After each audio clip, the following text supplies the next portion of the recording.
Illegal!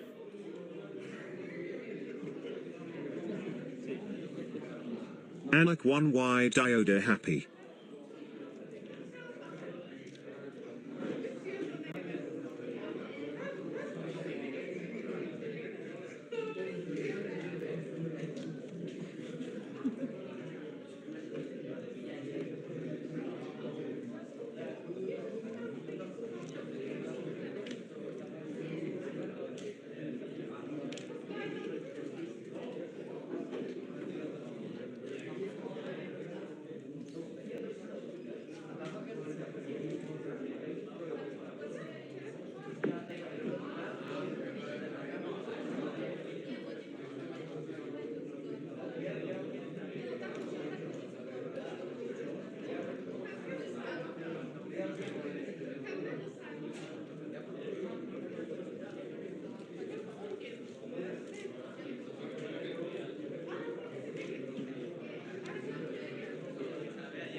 gerente de Sandboy Empresarial.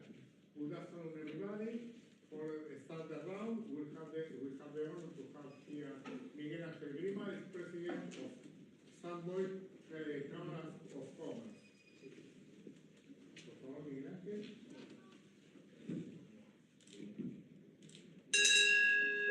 Pueden comenzar.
Hello, guys.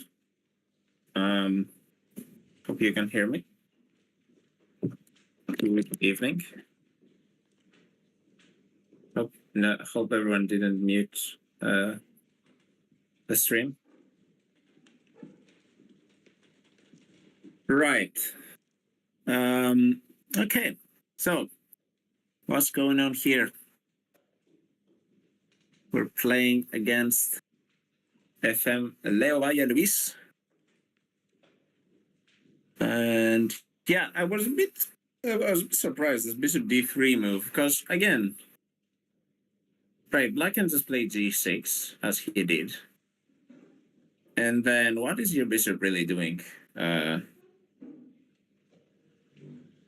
d3? Like it's just looking at the pawn wall. I guess he prevented any idea of rook h6, rook g6. Too much of a problem. At least, okay, black cannot play g5, so that's something. But can I rotate the board? No, not. Such. Maybe she wants to put the bishop on b1 or something to protect the a2 pawn. But I'm a bit surprised by this move. I would have played like king up to c2 to liberate the knight, because black cannot take the pawn. Imagine the knight moves. Our king is on c2. The bishop cannot take on a2 because then b3 and then the bishop is trapped. So, okay, so she plays bishop g3. At least she looks to have come up with a plan, which is good because she's getting quite low on time. The position, hopefully she won't need a lot of time to calculate, but still you can't really allow yourself to think too much because it's only moved 20 and we are down to 20 minutes. And the opponent is playing quite fast. It's a pretty balanced position. It was a Sicilian. I saw the game a little bit. Usually when black plays d5 in the Sicilian, under good circumstances, then the old proverb says that they are at least equal. And yeah, there were a lot of trades, and we're in this queenless middle game, let's say. Where we have like opposite side pawn majority, so white is going to try and push the pawns on the queen side, sometime hopefully. And black's going to try and push on the center and king side, which in my opinion, black is a little bit for choice here, also because of the extra 40 minutes on the clock. But yeah, as Voidhead is saying, like these pawns in the center are looking a little bit more advanced than like white is not really has not really done much in the way of pushing pawns on the queen side. It's going to be hard. You need to move the knight. You need to figure out how to achieve this. She's moving the pieces like kind of some maneuvers to play this h4 to stop the g5 push. Not sure why she put the bishop on g3. Because that would make more sense if her other bishop was on b5. Then she would be threatening to win a pawn. But she played bishop to d3, now she played bishop g3. She would play bishop g3 immediately, right?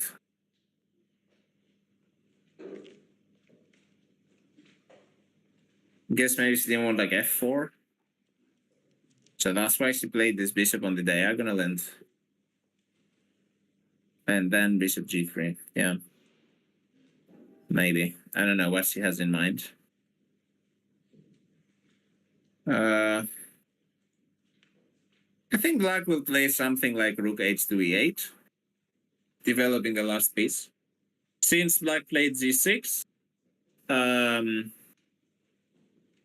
you don't have anymore the plan of rook h6, rook g6, so black will probably use the rook to some other square like e8. So rook h e8 makes perfect sense. If I was black, I would try to play a bit quickly here. Try and pressure white a little bit on the clock, because I'm not really sure what her plan is here. Usually at some point you will have to push some pawn. King b7, maybe. That could also be a good move, covering also some squares like a6. Might be useful getting out of the pin. I mean, the pin is not really that much of a problem. Black would play something like f4, rook g8, and completely... yeah, he doesn't really need to worry about this pin. Bishop d3, Black just played g6. g6. So yeah, it's a perfectly logical move, right? You want to block the bishop. You don't want to play something e4, trade a lot of stuff. g6 makes a lot of sense, like keeping the pawns where they are and limiting the white bishop. But okay, nothing much has really happened. This position should be balanced. Can be 7 also up on the c file. Yeah, it's a good move. I like it. I like the idea. It might be a plan for the future.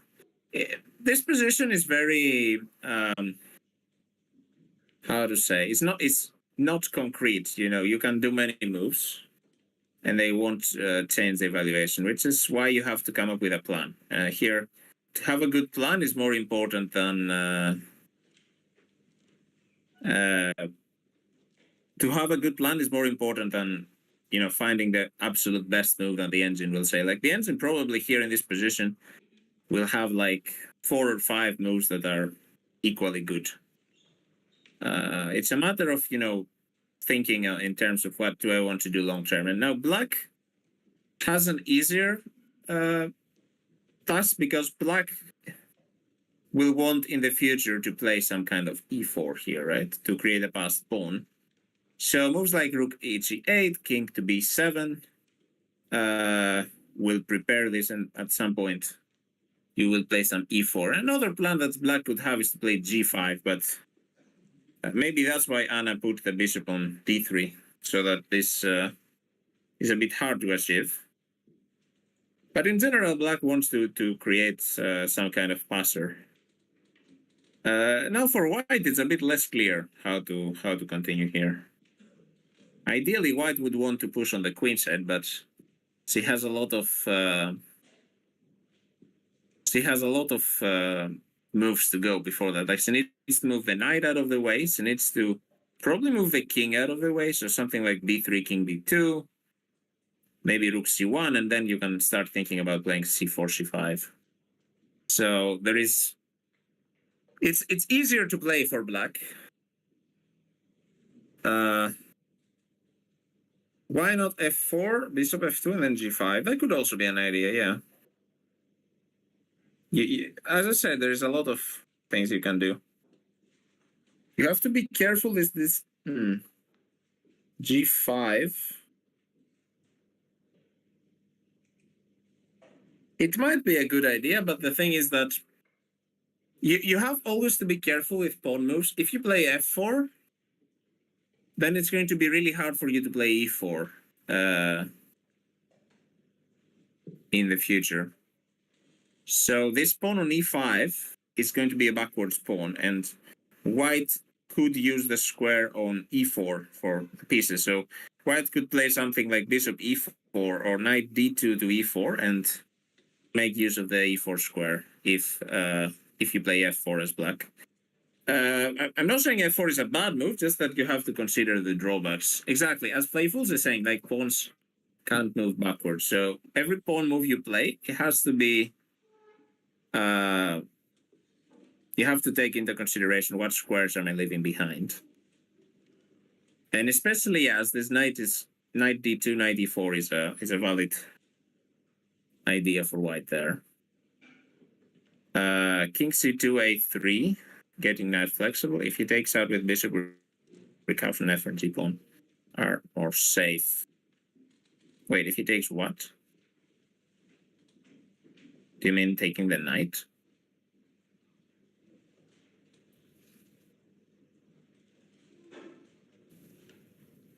I don't think you even need to play a3. You just want to play king c2 and then move the knight. Because as I mentioned earlier, black cannot take the pawn on a2 because then you have b3 trapping the bishop.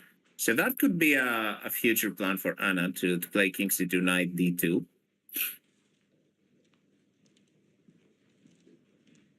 And as you can see, the opponent is thinking for quite some time. Maybe usually when players are thinking for that long in such a calm position, usually he's thinking about some pawn break or something. Maybe he's thinking like, do I want to play f4? Do I want to play some g5 idea or something? Because okay, you can make a move like rook to e8 in like 1 minute, right? And try to pass the ball to the opponent. You can make a move like king b7 as well, as people have suggested in chat, also in very little time. He's spending time, which means he's calculating the implications of some structural changes in the position, which usually means pushing a pawn.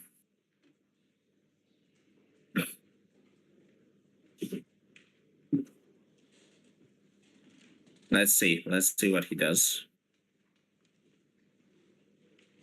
Because up to now, he has moved quite quickly. He spent about 10 minutes in this move, I think, and he's only spent about 30 something minutes in the entire game. So he's been playing very fast up to this point. Let him think for an hour. Yeah, I mean, it would be nice to get a bit closer to time. Anna has 20 minutes. They are enough for this position. She's going to make move 20, her next move. So she has about 1 minute per move. But because, okay, the position doesn't really have many tactics, it's okay. The thing is, she just needs to have a concrete idea of like what my next 5 moves are going to be, right? So yeah, here Anna is sitting at the board. She needs to think like, what do I do if black plays move like king b7? What do I do if black plays move like rook e8? What is my next move? And she needs to have this already because she can't afford to think for 5-6 minutes in every move anymore. She needs to basically pre-move in her head her next 2-3 moves. What color would I prefer here? Probably black. I think black's a little bit easier to play with a central pawn majority. Usually I like to have pawns in the center.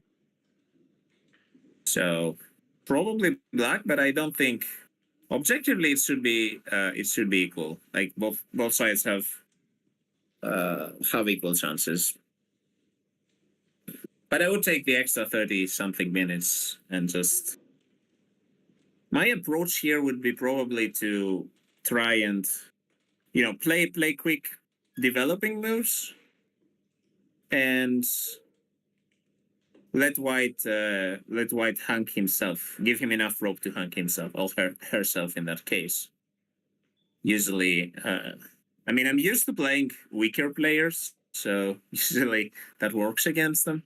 Against 2200, I'm not sure that would work, but I would still try to, to hope that my opponent makes a mistake in time pressure. So he has played king b7, which a lot of people in the chat suggested. And this move has a lot of purposes. Let me wait a minute.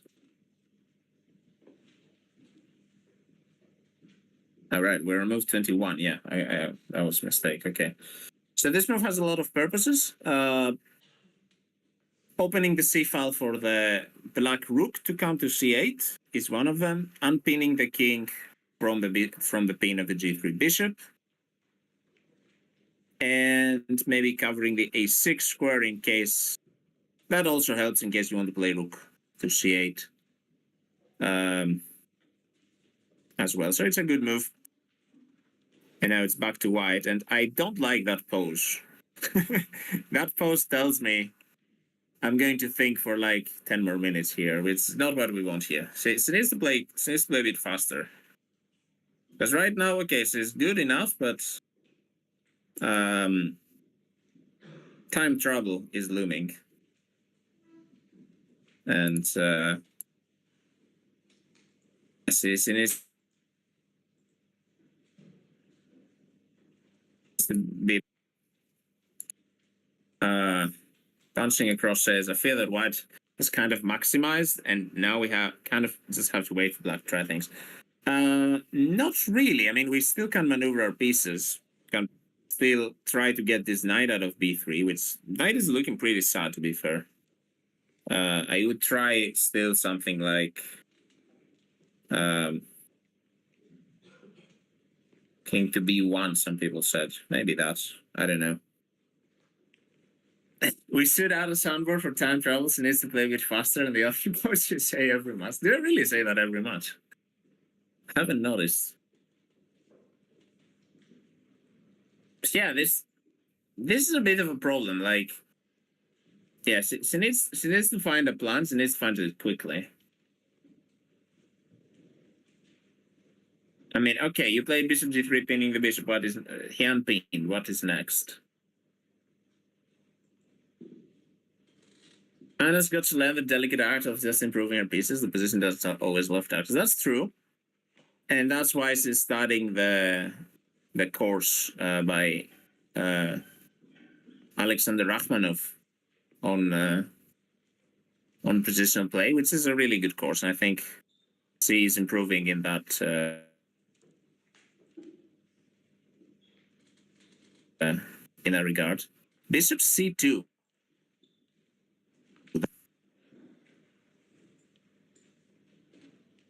Maybe rook d2 is a move. You want to double up on the d file.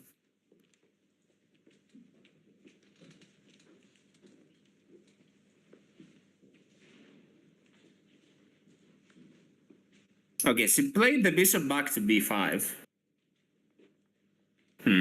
Okay. So she's like, maybe my bishop is not that. Maybe I wanted to provoke g6 and then go back, right? Bishop b5 is not a bad idea.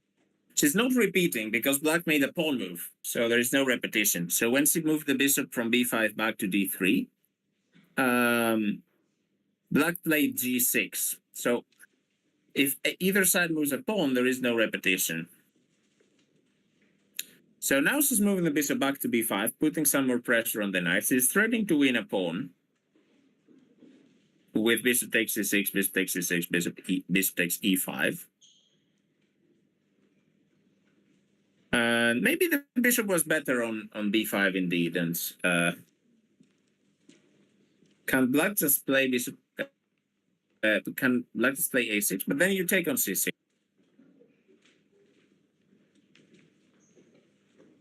I mean, c6 takes, and you take on d1. I take with the king. Maybe you can take on h4, and it's still playable. But you have to be careful.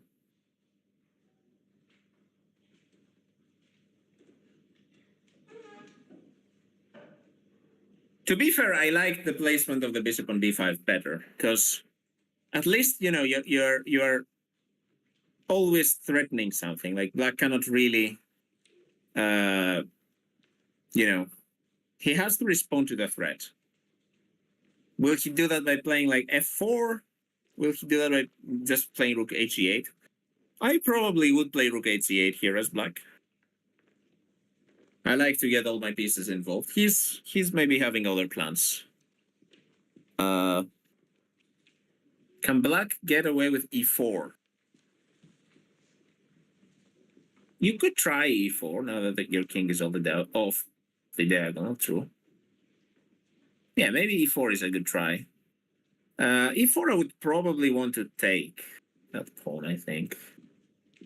Maybe you would take the bishop though. Yeah, that's interesting. Again, black has a lot of moves he can do here. Yeah, on b5 is looking at a piece rather than pawn chain. That's always better, right? Because you're always going to threaten to take that piece. You're not threatening to take the pawn. If rook e8, maybe c4. Did I blunder something? I guess bishop moves away. There's always the bishop to recapture back. So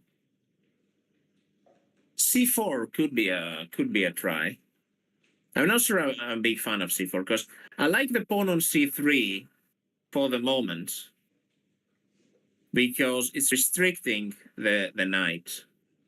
So the knight cannot jump to b4, the knight cannot jump to d4 because of our pawn. So usually when you have a pawn 3 squares distance from an opponent's knight, you're restricting his forward moves like that. It's always a good thing.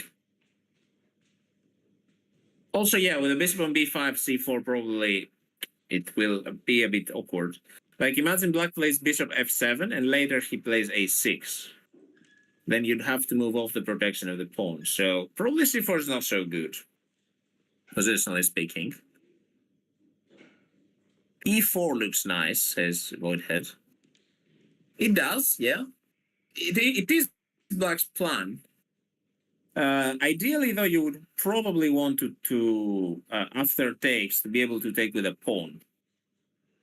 And I'm not sure you can do that here because there is rook f1 and then white rook just gets activated. So probably you have to take with the bishop. And then there's a bunch of trades.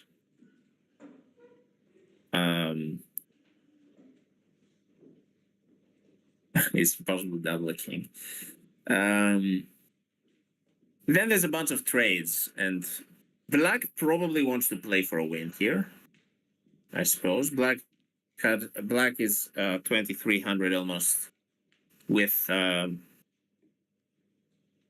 half a point out of 2. He's probably losing rating, so he probably thinks, you know, this is my chance against the low-rated player to win the game. So he probably won't accept the draw here. If Anna offered the draw, let's say, he would probably not accept. G2 hangs after bishop takes. Okay, so let's say e4, f takes c4, bishop takes c4, right? And then how to protect the pawn on g2? That's a good question.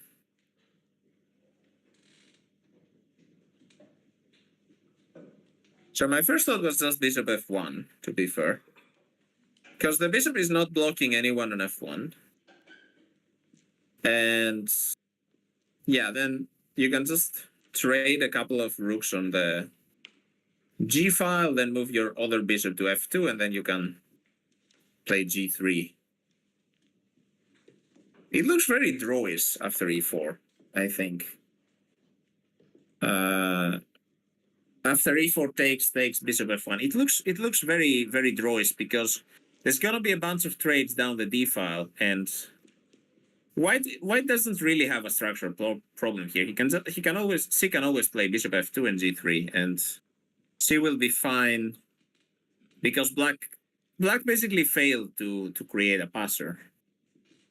So that's why if I want to play e4, I would want to be able to take with a pawn.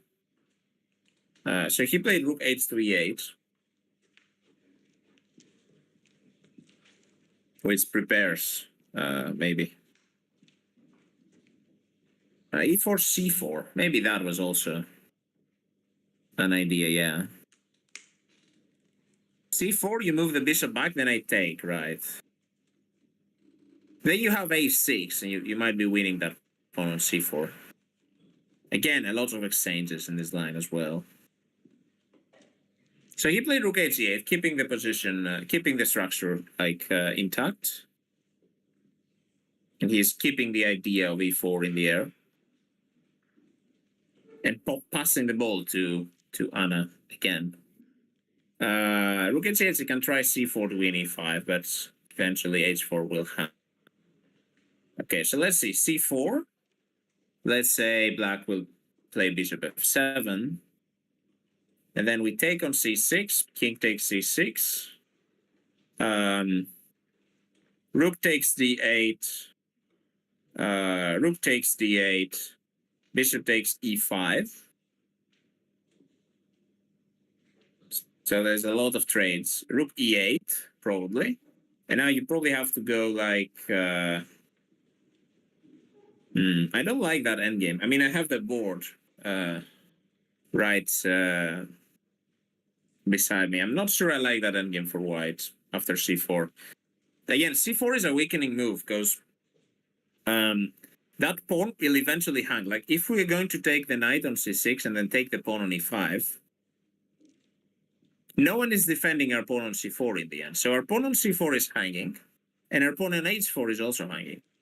So black will take one of the two, and he will attack the other. So black will be a bit better in the resulting endgame. Of course, that's hard to calculate when you have 14 minutes. So maybe C is a bit, C maybe wants to play c4 here and simplify a bit. It's not the worst, but the endgame is definitely better for black, I think, after all the trades. Yeah, this is what I was saying. Oh, okay, so you're saying a different line.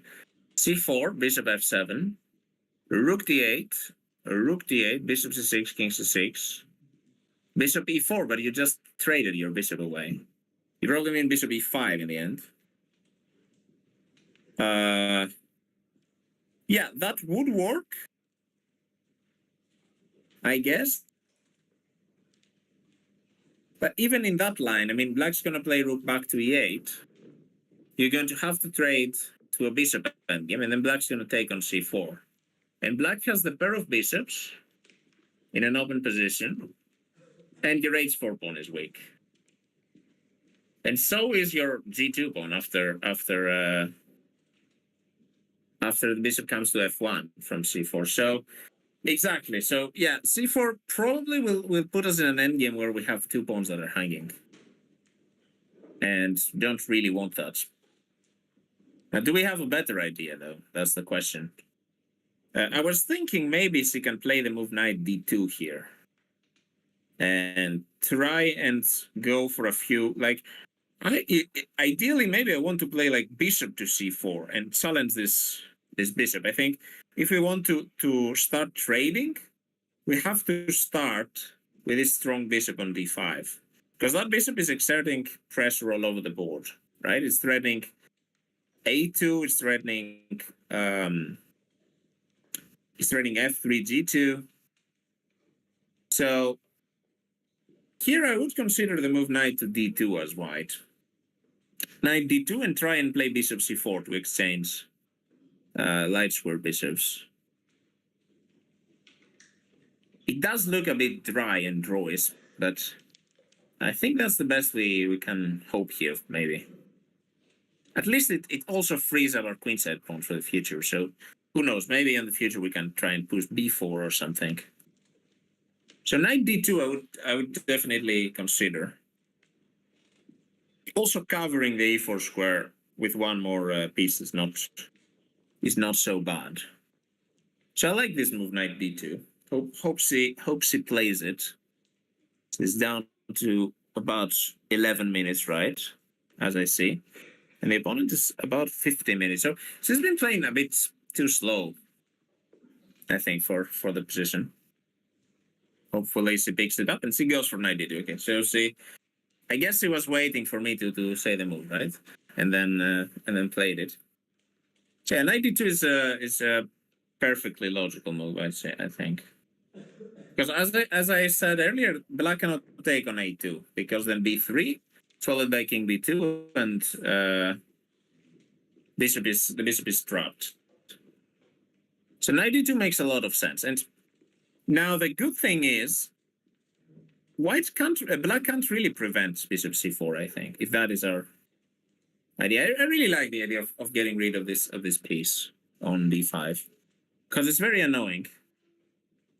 And then if you don't have that piece, then e5 suddenly becomes a lot weaker. You could think about pushing b4 and b5 and trying to attack the knight after the bishops are traded, and trying with that way to put pressure on the e5 pawn. Now, if black pushes e4, then you could trade a bit and put a knight on e3 and blockade the passed pawn, and maybe use a rook on the f file or something. So I I think this knight d2 move is actually very good, and now white has improved her chances by a lot after finding this plan.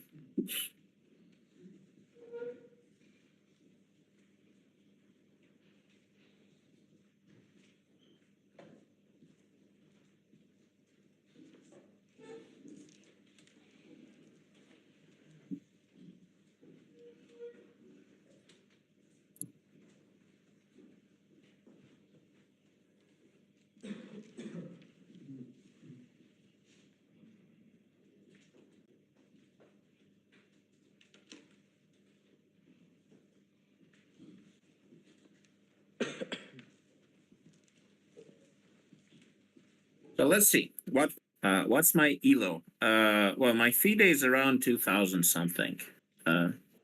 So a bit low rated than the guys think. But yeah, I don't know. I feel like I can understand this game quite well. I like this kind of positions where it's kind of slow moving these middle games without queens. I really like them. If you ask about online rating, I'm around 2,400. 2,400. See you, Matthew. Enjoy.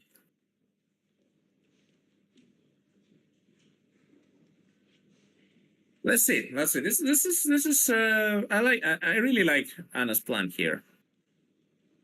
Suddenly, I feel quite optimistic about her chances.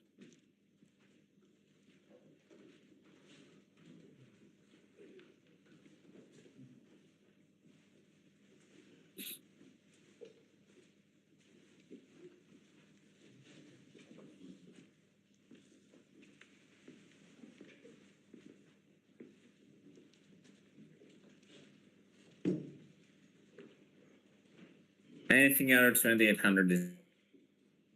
And it's Giri commentating or something. Or Dingley Ren after he finishes the World Championship match. Who are you guys rooting, by the way, in the World Championship? Gukes or Ding?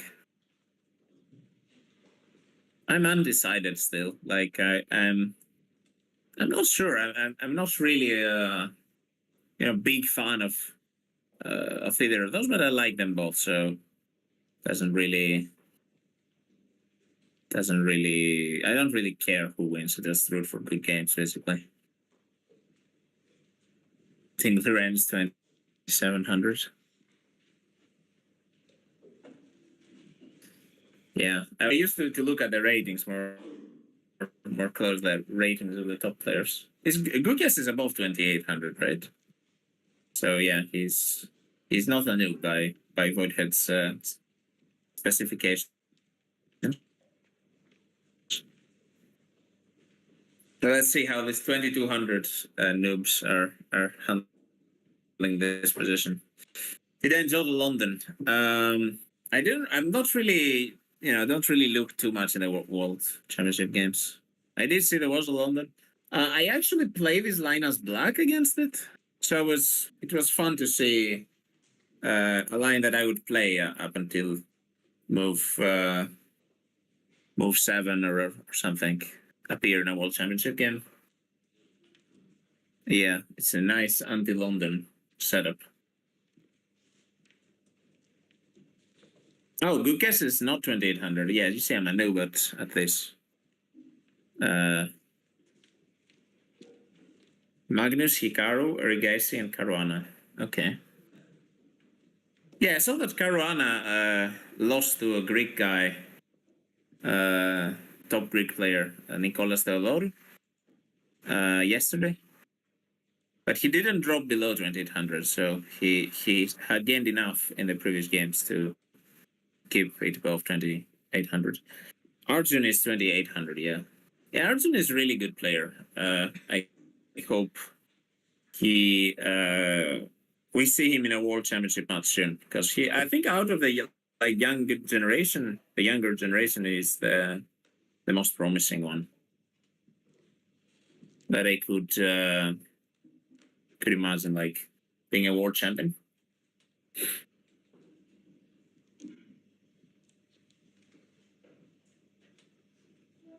So yeah.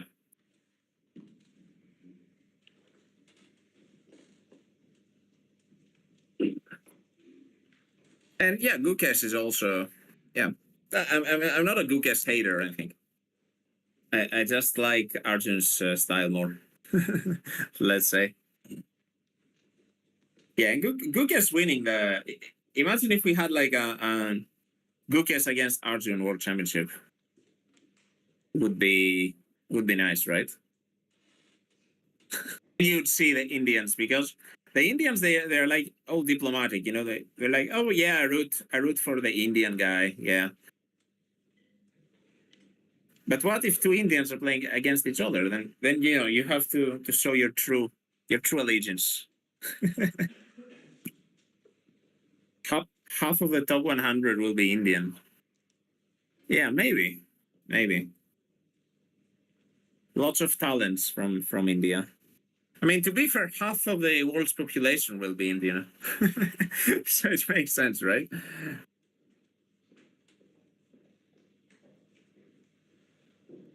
If you were playing white, would you attempt to hold the position here until you get to the time control? There's a long way before the time control. There's still like 18 moves or so. But yes, usually I wouldn't try to take risks before the time control. Although the time control is not that long. I mean, it's only 15 minutes. So basically, you have to play fast anyway. So at some point, you will have to take a risk. So yeah. But in this position, I think white needs to, you know, slowly but surely push the queenside pawns. I think that's the long-term idea. And the more short-term idea, for instance, is exchanging this bishop. So again, I would try to know what my next 3 or 4 moves are. Like, if black makes a random move here, like let's say a6, Anna should be able to immediately play bishop c4, if that is her plan. Like, you should be able to make a couple of moves immediately to get a bit on track with the time. And Anna also needs to think now, right, on the opponent's time, because she doesn't have enough time of her own to think. So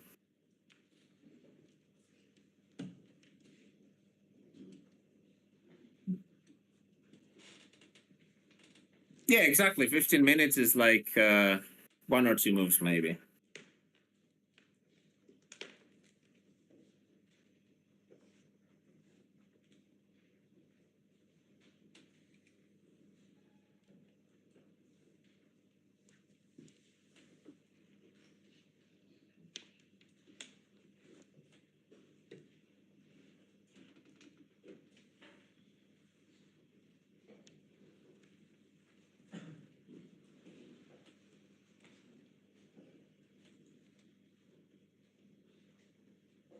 Anna took 14 plus minutes and moved 14 in a non-critical opening position. What was move 14? Let me check. Oh, to play bishop b5. Yeah. Yeah, I mean, she knows that she has played a bit too slowly in this game. But yeah, what's the honest one? Usually, I don't know if she got out prepared. Maybe she did not expect the classical Sicilian. She was looking at some Caro games, I think, and some other openings. So maybe that's also plays. And he was playing very fast in the opening. But yeah, her time management in this game has not been ideal. That's true, because okay, the position is not that complicated for you to think for. Like, where did the 1 hour and 20 minutes go? Is a2 free? I don't think it is. No. Bishop takes a2, b3, knight a5. That blunders a rook. But I'm not even sure if I want to take the rook. Maybe I would just want to play king b2 and drop the bishop and protect the pawn. So, but I can also take the rook and then play king b2. So that doesn't for black. So black definitely will not take an a2 here. that loses a piece. I'm not sure what black does here. Actually, maybe now it would be a good moment. Would it be? That might be a good moment for g5 here for black. g5, because if I take, then you pin my knight, and then I cannot play bishop c4. However, I can just play king c2, and the threat is renewed, so maybe not. I guess there's a plan to play g5.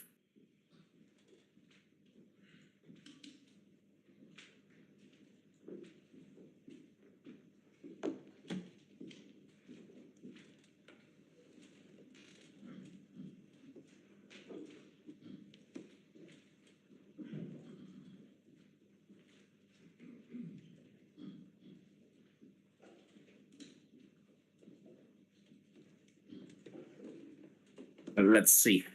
Doesn't look like he also has much of a concrete plan. I really liked the redeployment of the bishop to b5 and the knight maneuver to d2. Like, I think Anna's last moves have been really good. She is keeping up with the position. And yeah, that's good.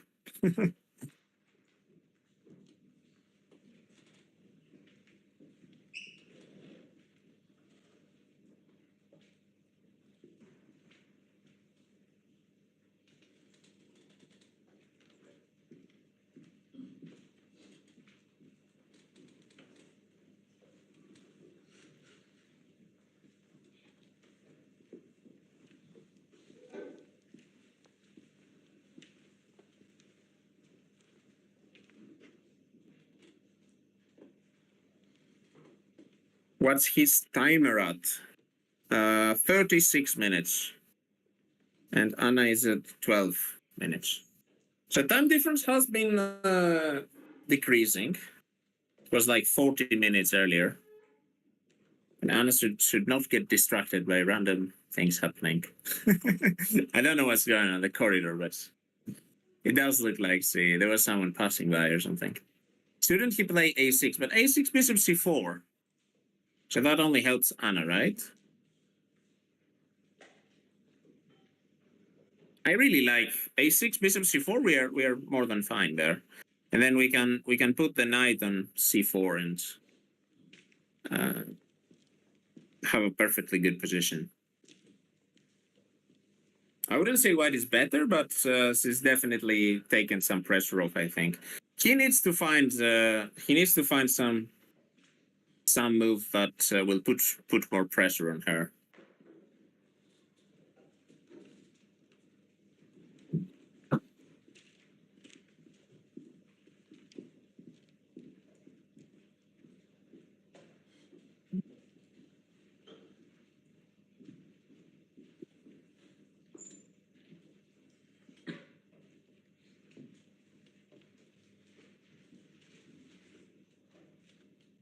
Okay, now Anna's moved away. Now Anna's away from the board. Okay. Bold while having 12 minutes.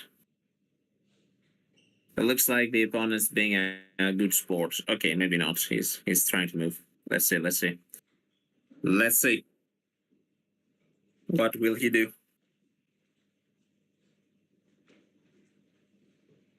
I think he's reaching for a6. Yeah. Okay, he's going for a6. Okay, I think that's good for us. So now Anna should quickly come back to the board and play bishop c4. And tell him, okay, that's what's happening. Let's go. So okay, she just was yeah. Just was chilling by the board, it looks like. Okay, so a6 attacks our bishop. That we don't really have much options here. But I think bishop c4 suggests itself because we really want to get rid of the bishop on d5.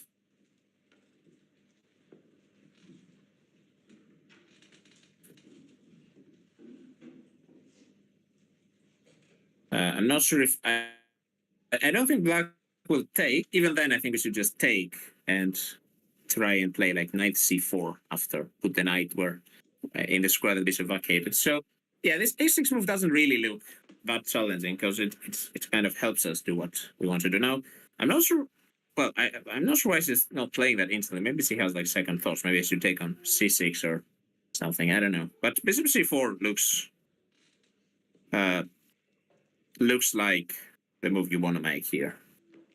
Hello, Nori. Welcome. Good evening.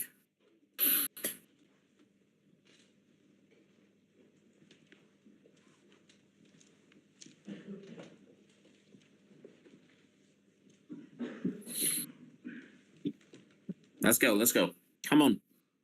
I think Anna's a bit too used on playing an increment, and she doesn't wake up until her clock reads 30 seconds. Okay, she's gone for it. Bishop c4. I took 1 minute too late, but it has to be the best move here. Again, he's reaching for knight a5. Okay, knight a5. Interesting. But again, doesn't leave us much choice. It's not like we're gonna play bishop f1 or something, right? I mean, she has to take. I think she has to take. And then I'm actually not so sure about knight a5. Wait a minute. Don't we have like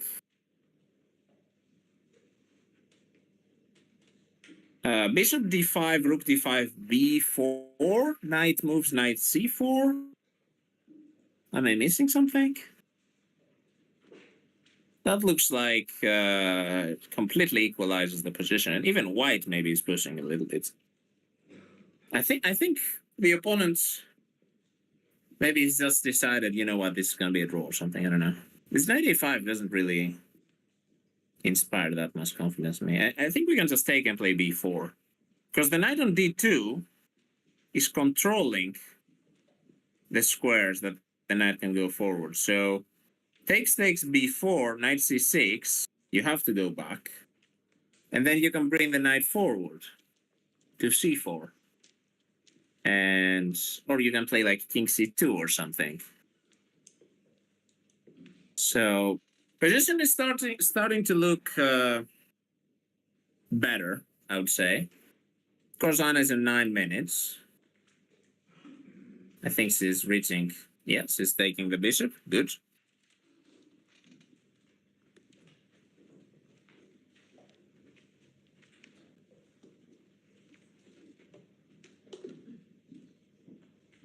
And then I think b4, that's good because you know what your next move gonna be, right? So she's already sitting at the board, she's calculating now. Because you know what the next move the opponent's gonna be, right? You know when he's gonna come back, he's going to take the bishop. There's no other move. So you can already think like it's your move in the position. And I think b4 is actually a really nice move. I think she will play that. She likes to push pawns, and this looks like a good pawn push, so I don't see why not. I think this knight a5 is a bit... yeah, I'm not sure if there was a better move, to be honest, but I think b4 kind of suggests itself here. Because our plan, as I said when I came here to the commentary, white's long-term plan is to push pawns on the queen side, right? So if black is allowing to do that with tempo, yeah, we should do it. b4, very good. So, really good. Now black has to go back.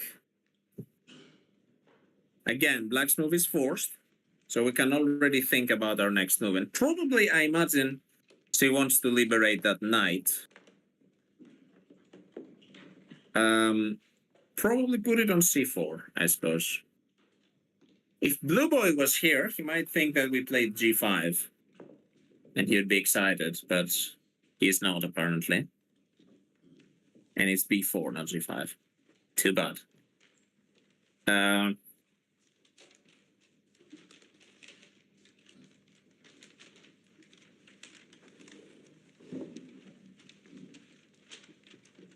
Knight c4, b5. Well, first of all, there is a rook hanging on d5 after knight c4, which is a big point of why we play knight c4, because we also open the d file and we want to exchange these rooks, because when we exchange these rooks, the pawn on e5 suddenly becomes weak. And if black takes the rook, so rook takes rook, then we play rook takes rook, and we are threatening to play knight to d6 check, forking the king and the other rook. So, yeah, that's a good move. Hello, Mr. Cabbage.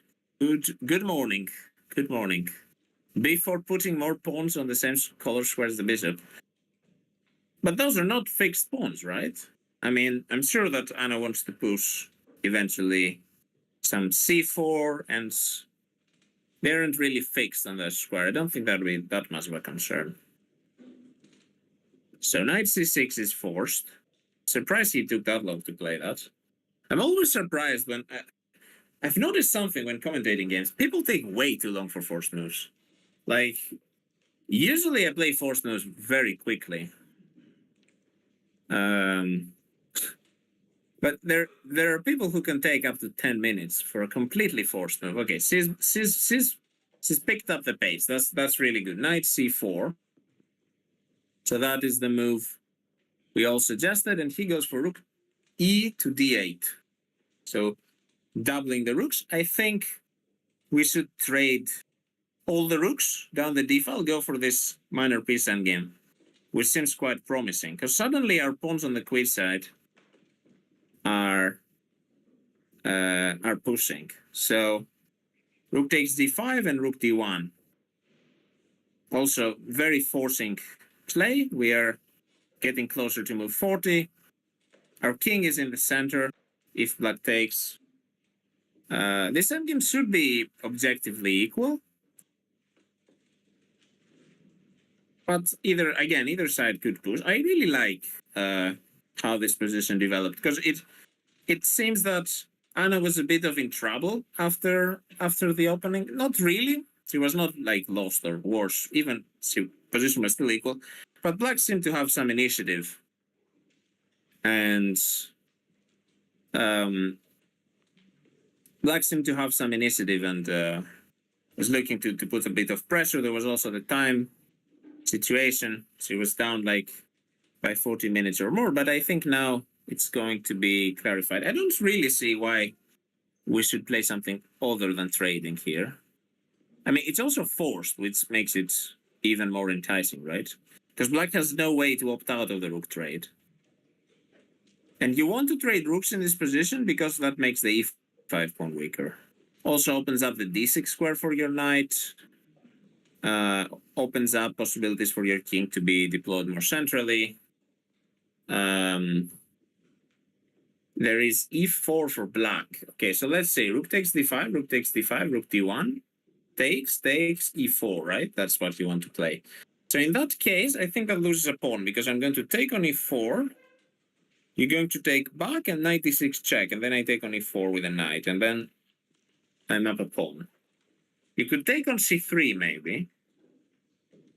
There are some complications, actually. Yeah, you could take on c3. It's interesting, but I think objectively white should be fine here.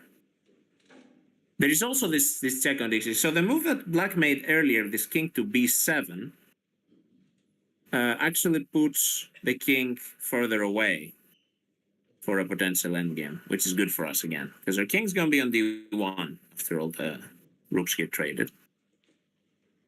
So let's see, does he go for it? I mean, I don't really see a better move. So how do we improve the position further? Because if you're going to play like king c2, black could force your king to d1 anyway. So yeah, rook takes d5. That is good.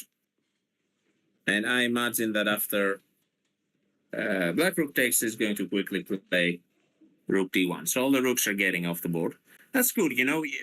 one less rook on the board, one less rook we can blunder. So, and I think, despite Anna's trading everything and stuff, I think actually white might be for choice in the endgame. Now suddenly, I said in the middle game that I liked black better, but suddenly I think that with the minor piece endgame, I really like the prospects of white. It's not like white's winning. This should still be a draw, but I think white's a bit more active. This knight d6 threat is a big thing. The threat on the e pawn is also something. And let's see. Okay, let's see if she goes for rook d1. This seems undecided.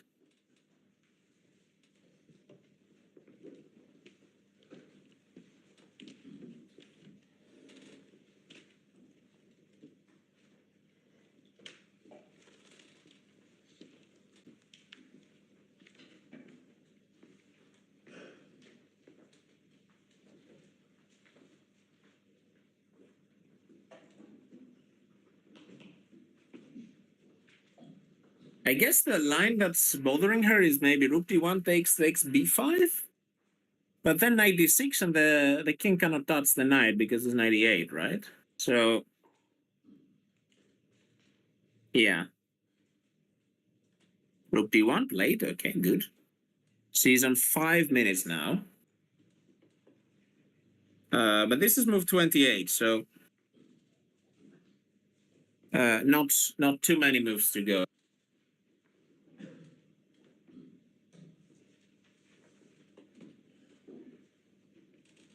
And the good thing is, our next move is forced again.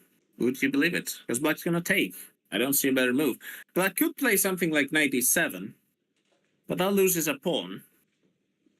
Surely. So right, yeah, this is what I was saying. Like this b5 plan would be good, but the black king cannot touch the knight because of the fork. So yeah, if you play like this, like rook d1 takes b5, knight d6, king d8, and then the king is kind of trapped by the knight. So you'd have to play something like bishop e7. Maybe that's like his plan, but I think knight f7 and it should be a draw, right? Knight f7, bishop f6, knight d6, bishop e7. This could be a draw. Is the 4-on-3 on the king side a problem in the endgame?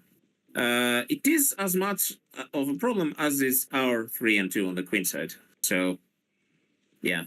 I mean, even if black plays b5 at some point, we should be able to play c4 and advance our pawns there. So, both sides have pawn majority.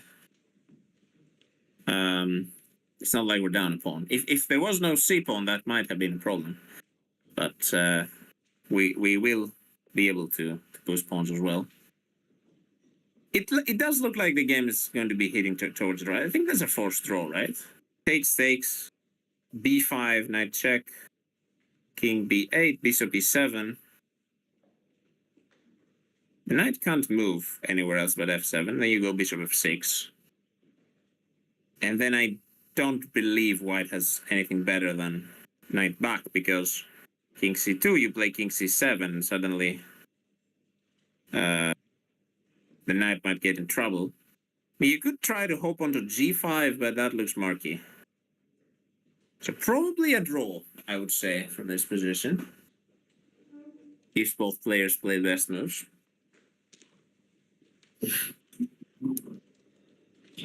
Black probably goes for knight e7. Takes.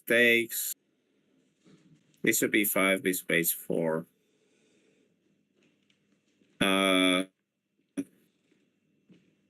Can't we take with them?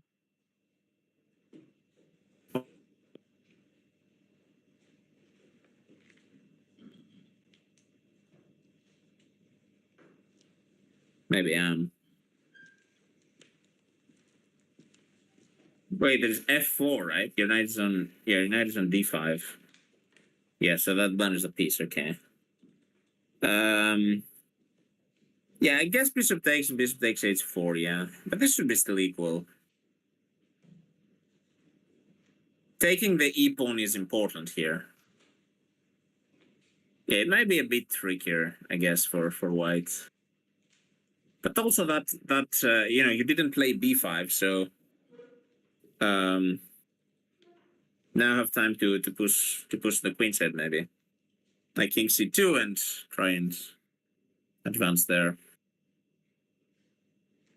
Yeah, I guess black.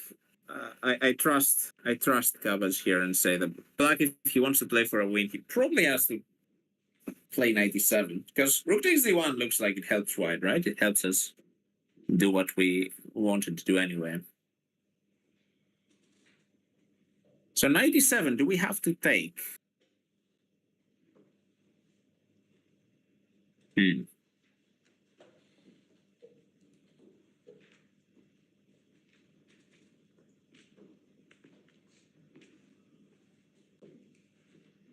Knight e7, knight takes e5. Ah, right. That could be a move, yeah. Interesting. Or bishop takes e5, that also works. Ooh, does that win a pawn? But bishop takes e5, I guess bishop takes h4, and it transposes. Or does it? This is confusing, okay.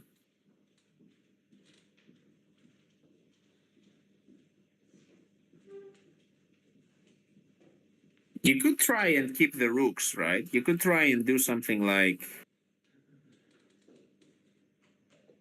knight e7, bishop takes e5, bishop takes h4, bishop to d4.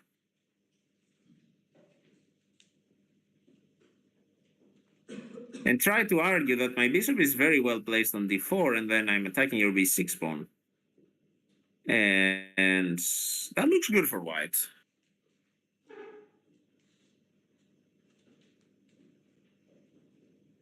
I've got a feeling Leo is playing for a draw since the start. I mean, he's not really playing for a draw. It's just that Anna has been very solid.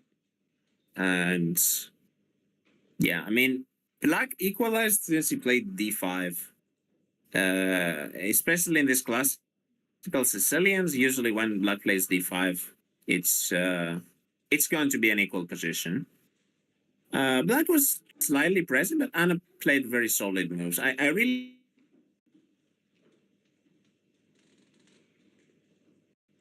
see maneuver her pieces, even putting them back on the squares where they were before, which is not something all players want to do. Okay, black has taken on d1. Yes, guys, this is not the World Championship, right? I mean, even the World Championship, they will not really like, I'm playing for a draw. So, I was just saying draw because there is a forced line. I'm not sure if black will go for it, though. Like, black can decide to not go for it.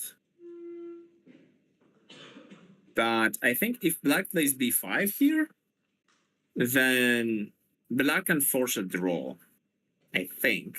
Unless I have miscounted. But okay, Anna recaptured quickly. This is move 29. So she's going to have 11 more moves to make with her 7 minutes or something. And again, black's clock is ticking. He's on 26 minutes. Oh, and Anna's on 5:52, not 6:52, right? My screen is too small to see these numbers. And the digit is broken. Very nice. I hope everyone can see the board clearly, like the board on the right. Yeah, the board is just broken. This is what happens when you should first remove the opponent piece and then recapture with your own piece, right? This is what happens when you start. I didn't see the way in which he captured, but you should just remove the opponent's rook and then put your own rook on d1. I'm not sure if he did like, the coffee house style, where you take your piece and you snap your opponent's piece. Maybe that's what's causing the error. Board sacrificed the rook.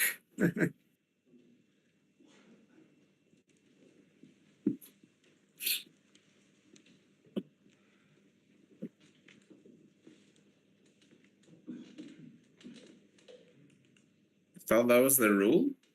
I don't think it's a rule on how you can recapture. Yeah, he's gone for b5. He's gone for b5. So maybe this will be a draw then. I thought this is okay. So she has to play knight d6, right? You can't really afford to go back here, I think. Or maybe you can go back, but then the pawns are a bit weird. Can you go back? Like knight b2, right? Would be the move, and then try to reroute to b3. I like the move knight d6 though, because black cannot touch the knight.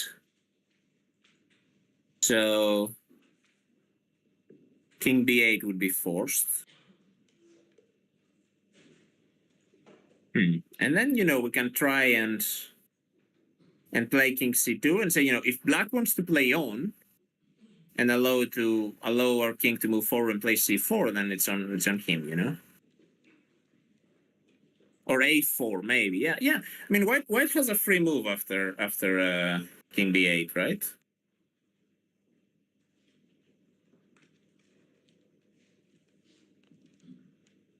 a4 is I just noticed that a4 that's the sacrifice.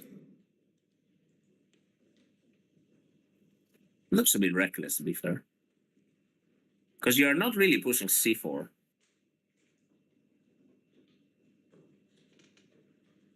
But maybe you want to play king b3 and then a4. I don't know.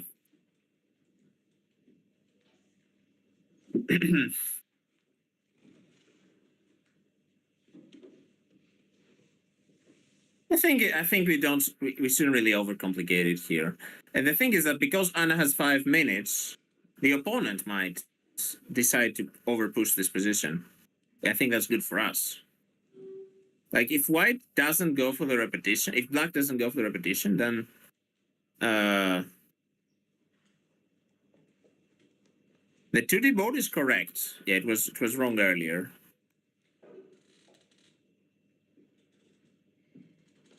Yeah, I agree with bouncing across. Like if we move back here, it's kind of admitting that black managed to lock our pawns on the dark squares. So we have to justify our b4 move from earlier. We should play knight b6 here, I think. And hope for a draw. Or maybe not. It's a silent draw offer.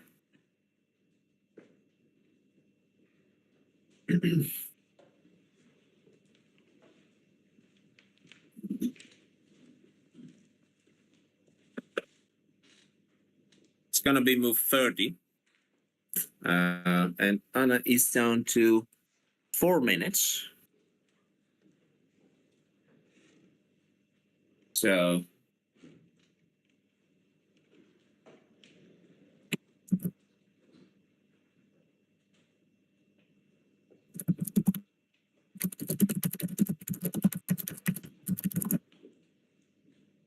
yeah.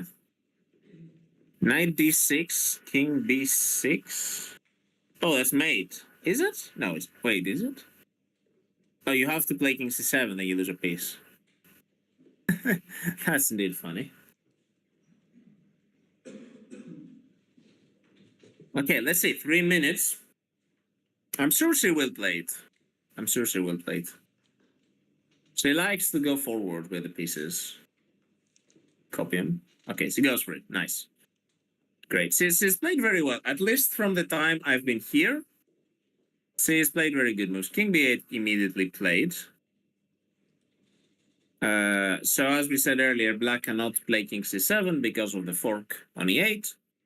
And as bouncing across pointed out, if king b6, then bishop f2 forces the king to c7, then we win a piece. So king d8 was practically forced. I guess you could go king a8 or king a7. But why would you put your king there?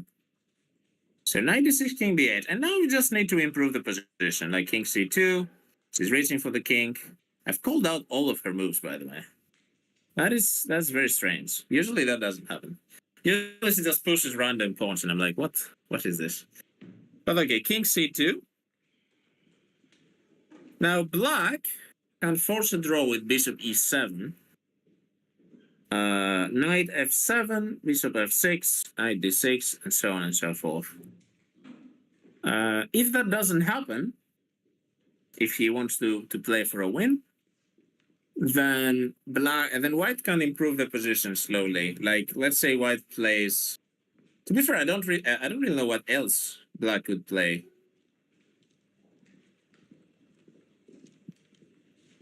Like, let's say black plays something like knight e7, maybe. And then we think about how to improve the position. The idea of knight e7 was to free the king to go to c6. At some point, at least. I guess you could still play knight e8, and the bishop has to go to the corner. In that case.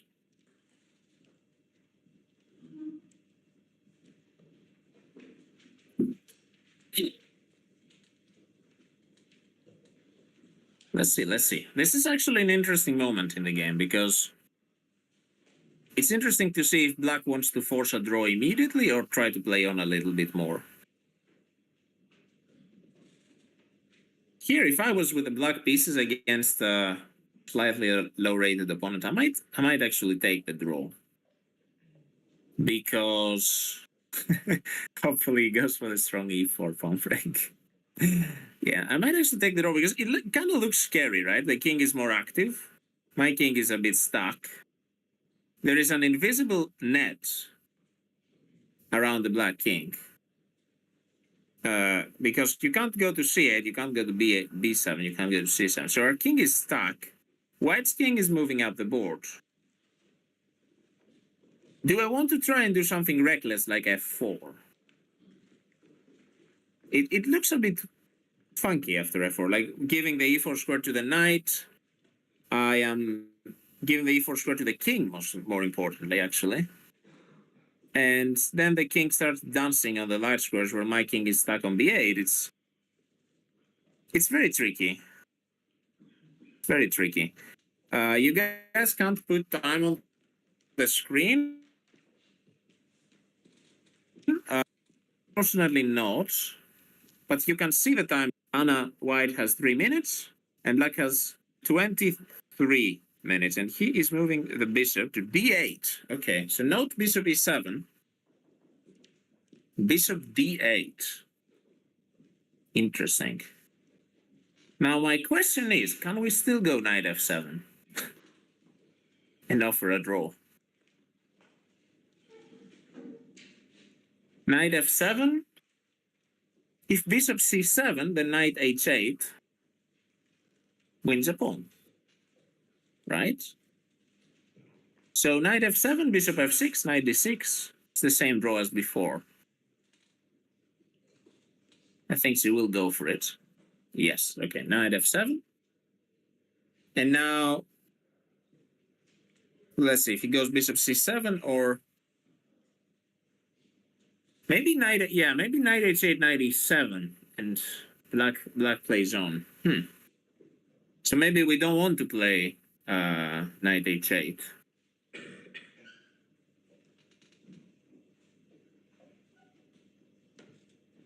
This looks like it should be a forced draw.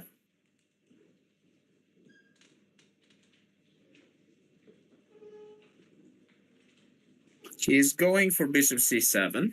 Okay. So we are expecting knight h8, knight e7, and then knight back to f7.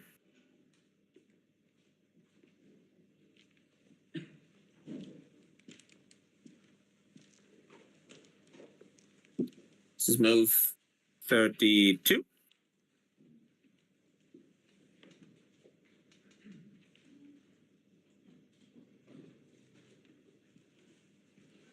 2 minutes and something.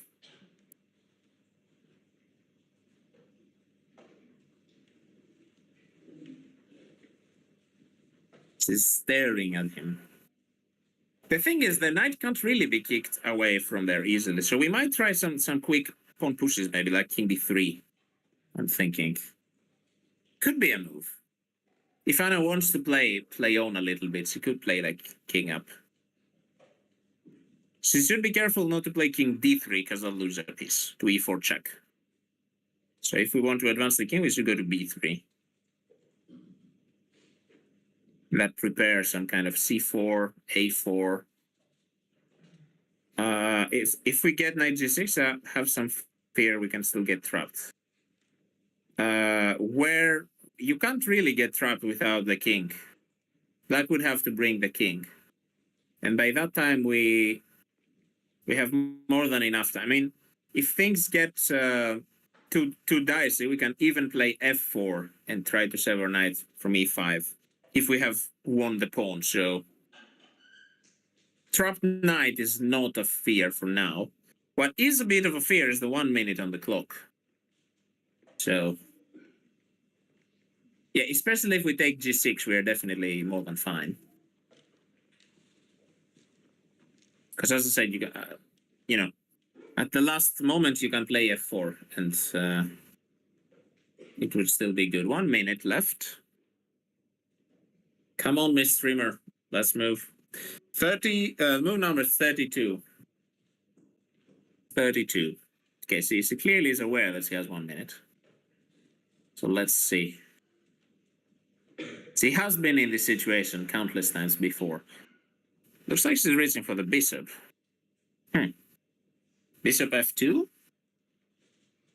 Trading bishops is the idea here? Bishop f2, bishop c5? Maybe? King b3 would be my try. She goes bishop f2. Okay. Shouldn't be a losing move or anything. I guess the idea is bishop c5 to d6. We try to go for a knight.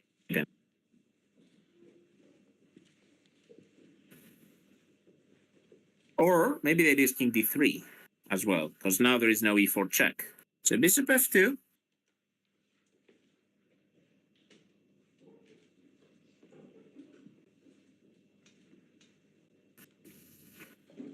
King c8 is possible. I mean, now that the black bishop is on c7, we always have the g5 square for the knight if needed. So knight can never get there. It actually kind of controls the bishop.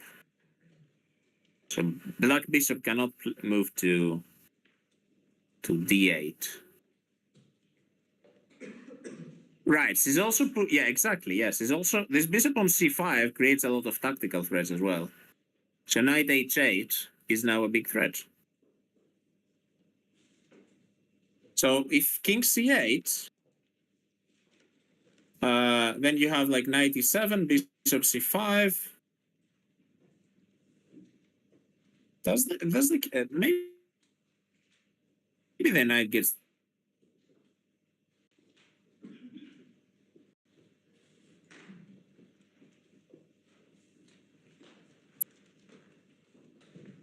from the queen side, then we can push our own pawns in the queen side, and then that will be good for us because we will have the outside passer eventually.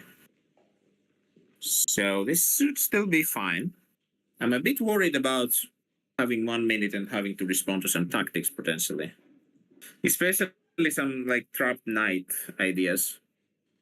Yeah, exactly. I was looking at this line that Cabbage is suggesting, like king c8, knight h8, knight e7, and then just on bishop c5 just brings the king, and this might be a bit scary. I wouldn't really like to calculate that with 1 minute on the clock. So maybe king c8 we will play something different.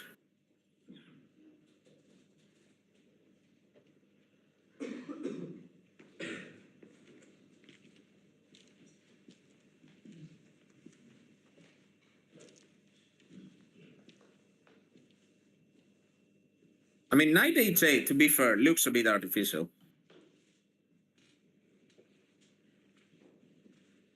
You can always put the knight on g5, controlling the a4 breaks. And look at that. She's ready with a pen to write the move. That's how you know an experienced increment player. She's ready to write the move just in case he plays quickly. He's on 20 minutes, so he's reaching for the king. King c8, okay. King c8, let's see. I wouldn't risk it here. I would go like king d3. And on king d7, maybe c4. Or knight g5. Something like that. Especially with that low time.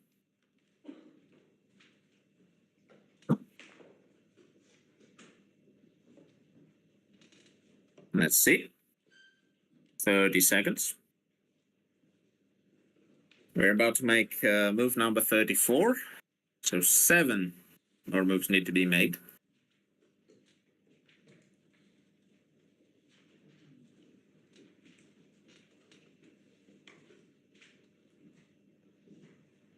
And she goes bishop c5. Okay, so improving that knight. No, black probably has to go king d7 here and just put the pressure.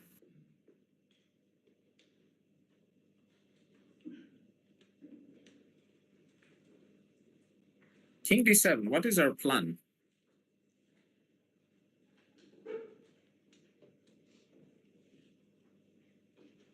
Because the black king is going to e6 and d5, right? That's probably... Maybe we have to play like knight g5.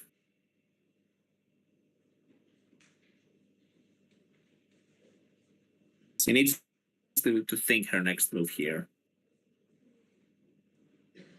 Yeah, you see, even in this endgame, which looks completely equal, she kind of... we're kind of feeling the pressure because of our 40 seconds. So yeah, these are the consequences of the earlier time management. For instance, now the h4 pawn. Imagine if black attacks it somehow. Let's say we play knight g5 and black plays something bishop d8.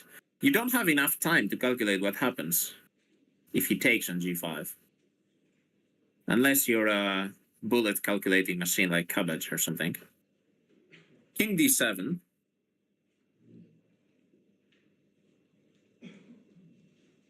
Yeah, black has... If the knight moves away, then black maybe plays bishop g8. Bishop d8. And then I'm not sure if we want to allow bishop takes g5, h takes g5. So, okay, Anna has 17 seconds. Time to move. Knight h8, okay.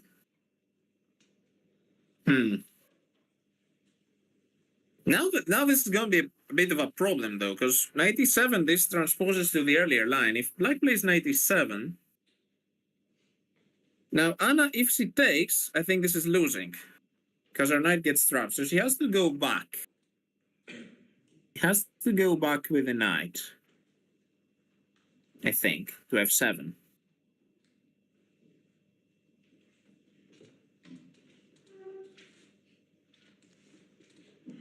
She can't afford to trade and get stuck with a trap knight in the corner. She realizes that and goes back. Okay. So if black also goes back to c6, that's a repetition.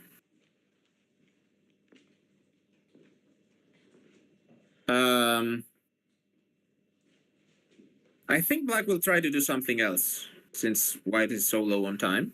Black will at least push this until the time control. Hello, Bluebird. Good morning. Or good morning, I guess. Waking up at 5 a.m. Wow.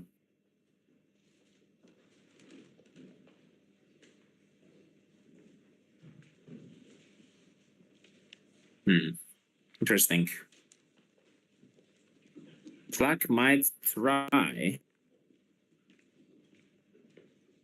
Maybe scared here for some reason.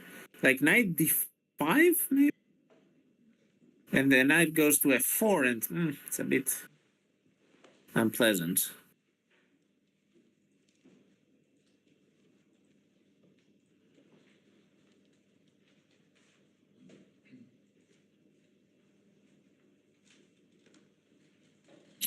average Anna-Maja clock situation.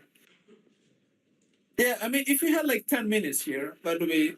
I would say okay, it's gonna be a draw, but 40 seconds, anything can happen.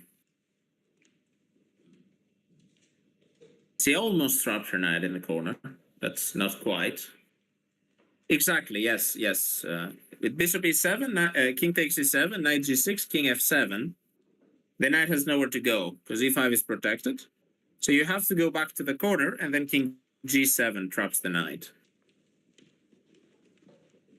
So that was a bit of calculations she had to do. But she figured it out and moved the knight back.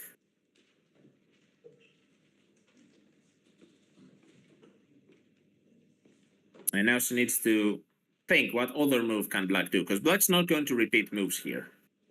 Definitely not. Knight d5 looks tempting for black. Yeah, it is true. It is true, Whitehead. Like we basically moved back and forth. We basically moved back and forth like 2 or 3 times. So evil, I don't really have an engine running, but it still be about equal. Oh, minus 0.7. Wow.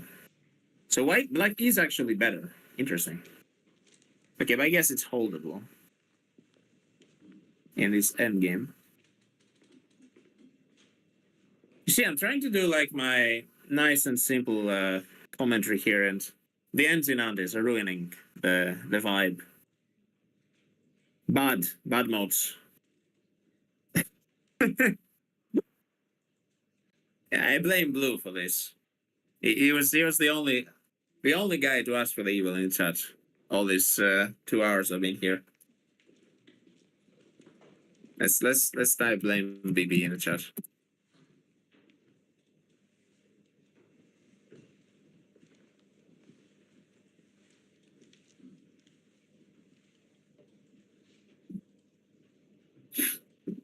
My human eval is minus 0.1. Yeah, that's what I would say as well. Like black, mostly because of the time, has a bit higher chances.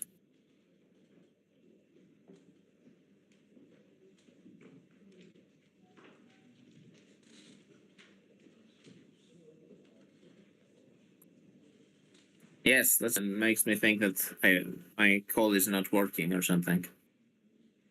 Yeah, blue just ruined the stream, man.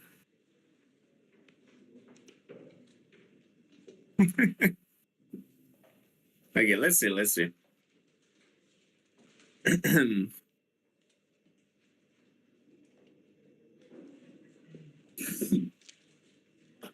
Balak is not convinced about knight d5. I think she's going to play it eventually. But the fact that he's thinking a little bit about it gives Anna time to prepare a response. I think she will play something immediately. Now, the problem with knight d5, you might ask, like, why can't we go back, right, to h8? Problem is he goes knight f4. And it gets complicated. I'm not actually sure, though. Don't we have g3 there?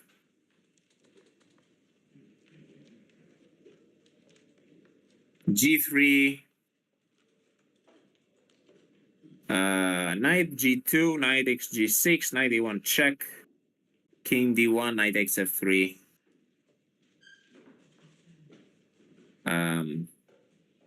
Something like that, yeah. And black makes a passed pawn, and it looks hard for white to hold, actually.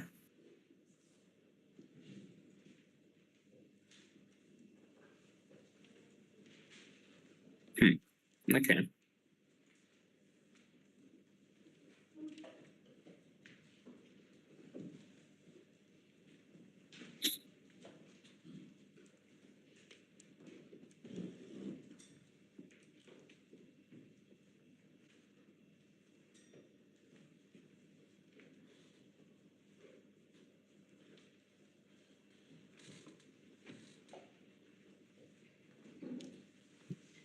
I think he's calculating a lot.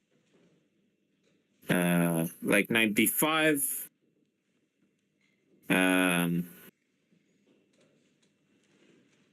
knight d5, knight h8, knight f4, g3, knight g2, knight xg6, knight e1 check, king d2, maybe? King d1? I don't know. Where do we want the king there? Looks scary. Black has two passed pawns, or one passed. Yeah, one passed pawn. But our pawns on g3 and h4 on dark squares. I don't like that. Maybe king b3 and then you play c4. Try to make some kind of play. That could also be. That could also be the line. It's strange. It's strange. This knight d5 move is concerning. Maybe losing this tempi with the knight h8, knight f7 was not ideal. I mean, she has those 40 seconds, so we will also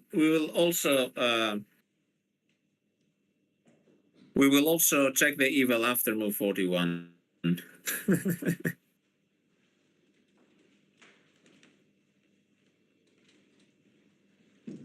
White cannot make any passer. What if I play c4? What's his time? 12 minutes. a4, the problem is that black will not take on a4. It's not checkers. So black will just sit there. And if you take on b5, he will take back with the pawn. So the move we need to play to make a passer is probably c4. Maybe c4 also he ignores us. I don't know. But I was thinking, like, if we play c4 and king d3 and a4, that will make a passer eventually. Which sounds out of the board. So you need the c4 move in order to make a passed pawn.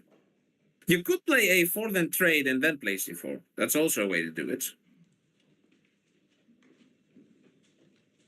But probably c4 is more important first in order to control the d5 square. So actually,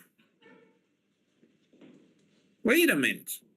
If black plays something random here, like if black plays, I don't know, bishop b8 or something, can white play c4, preventing knight d5?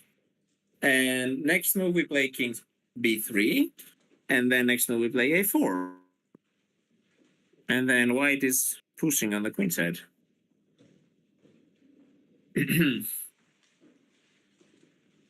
Let's see. There's still much left in this game. Yeah, I mean, if people saying that the Lita sentence is 0.7, that means the endgame is holdable for white. So Anna, with her extra 15 minutes, should be able to hold this. Because it's not even a clear pawn. If it starts saying minus 1.5 or so, then maybe it's different. Situation. Cabot is saying the effects of b4. Cabot has turned into me. He disapproves of pawn pushes. That's good. So, because I have to play Cabot after the game finishes. So noted. I will not be scared of his pawn pushes then.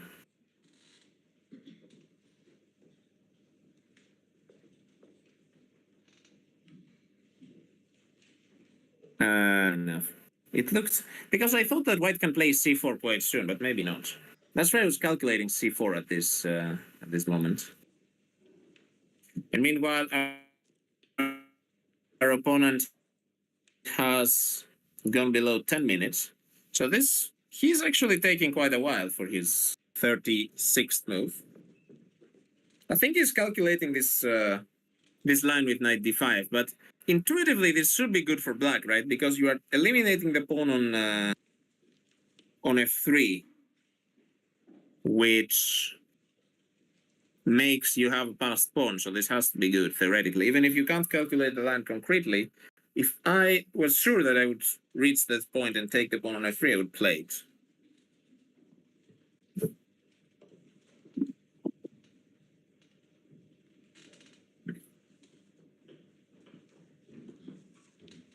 And he goes for knight d5. Okay, so that's the critical move.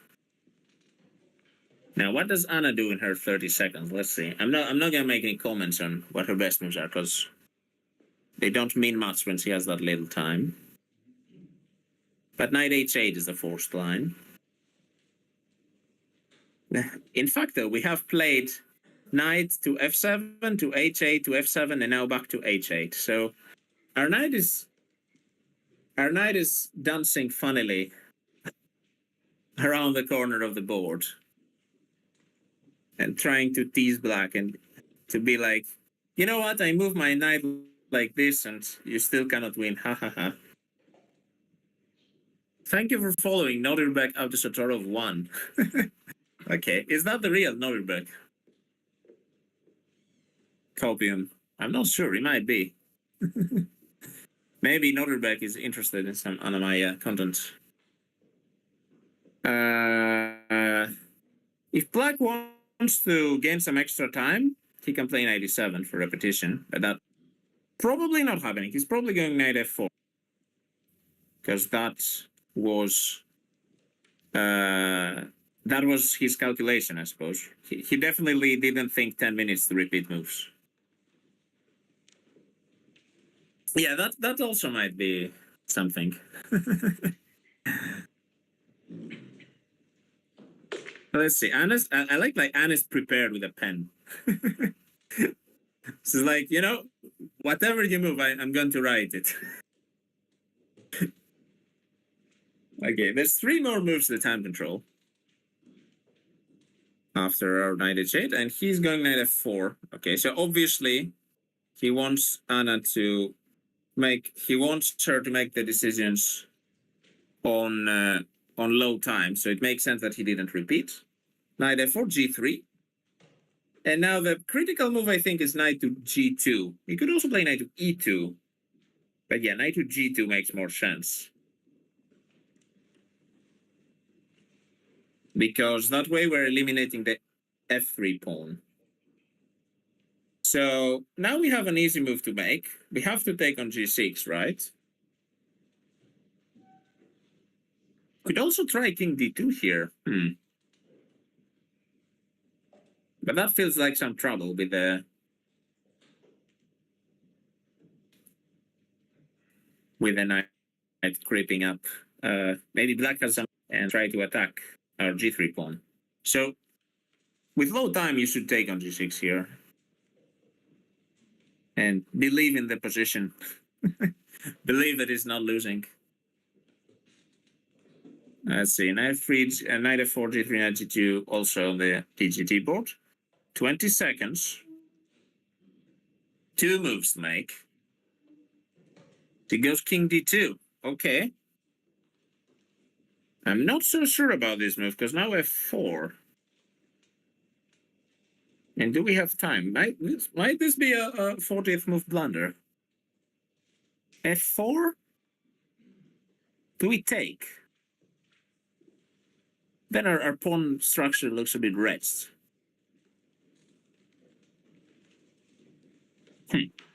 Maybe she was a bit scared of following a passer. If black now, initially I was concerned about e4 is bad. E4 is definitely bad because that's the pawn that we're going to lose anyway. So e4 we take and take on g6, and it's going to be a draw. He will take on g3, yes, but it's going to be a draw.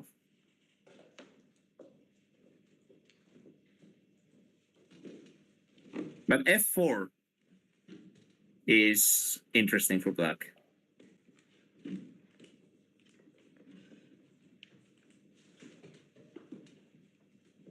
Oh, e4, f4, as someone is saying. Yeah, that's also a thing. Yeah, e4, f4, and we don't lose anything, and g6 is hanging. But f4, and now Anna's going to have to make move 40.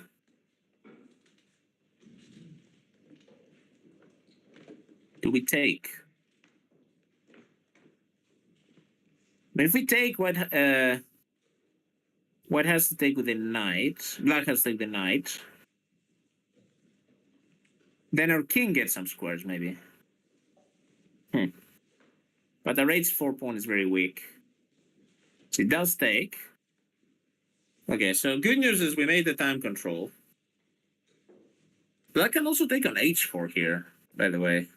Wait a minute. Yes, Blue, she did get added time, but her position is a bit crumbling, I think. Black can take on h4.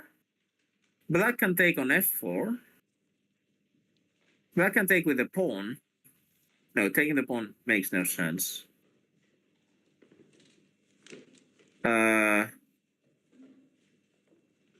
Okay, why is he still prepared to write? Did he not notice that she had extra? No, you need to think.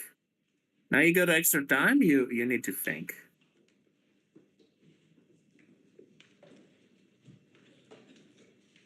Yeah, exactly. Like if she loses this game, it's because of time management. Like she was too slow in the opening.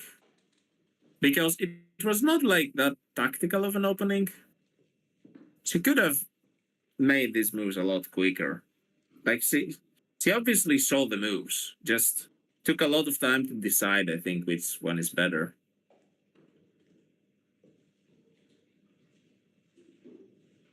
So Black has two options here.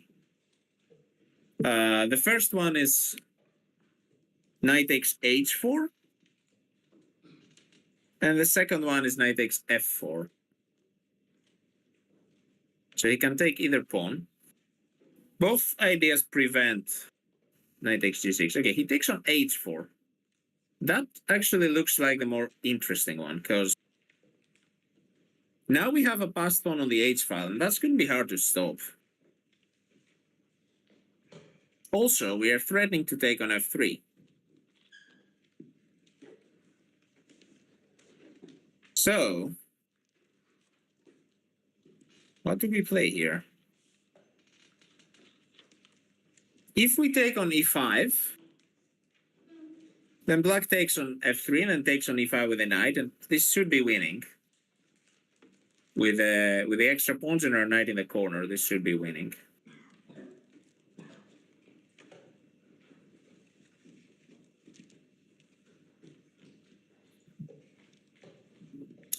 I think we're losing a pawn here. Evil bar isn't promising for white. Yeah, so I guess king d2 was a blunder. She should have taken, right? Should have gone into the line. But it's hard to, it's hard to play into a line where your opponent gets a passed pawn like that. So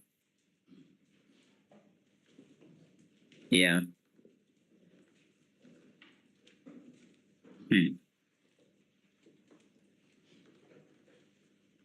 Yeah, it's understandable.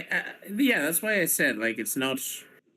She played really good moves, but then the time pressure got. So she played really good moves, but not fast enough, basically.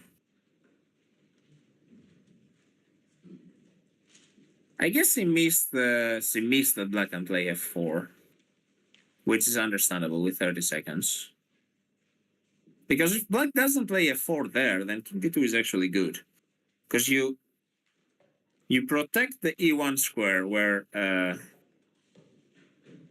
your king and pawn would get forked. So if Black doesn't play f4 there, then it's actually a good move. But I guess he missed this f4 idea for Black. It's really a thematic idea, though, like hitting at the base of the pawn chain to undermine the other pawn on h4. So Black actually played really well.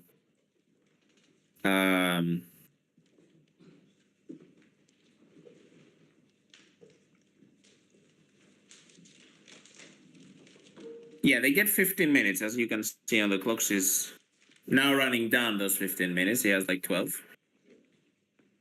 Trying to see, can white somehow save this? What would I play here? Probably some kind of... I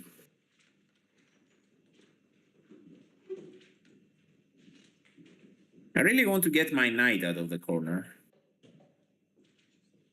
Yeah, maybe like bishop f2 and then king e3. That's what I was thinking. Like bishop f2, knight takes f3, king e3, I guess e4, and then knight takes and yeah, and try to bring the knight back to the defense somehow.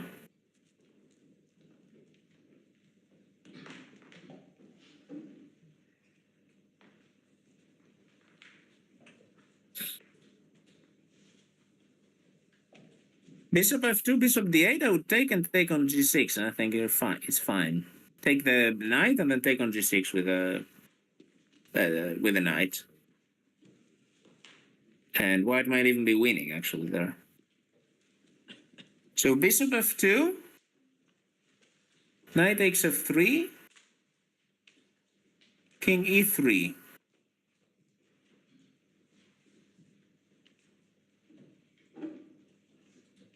e4? I'm not sure either. I mean, I'm not using the engine, that's why.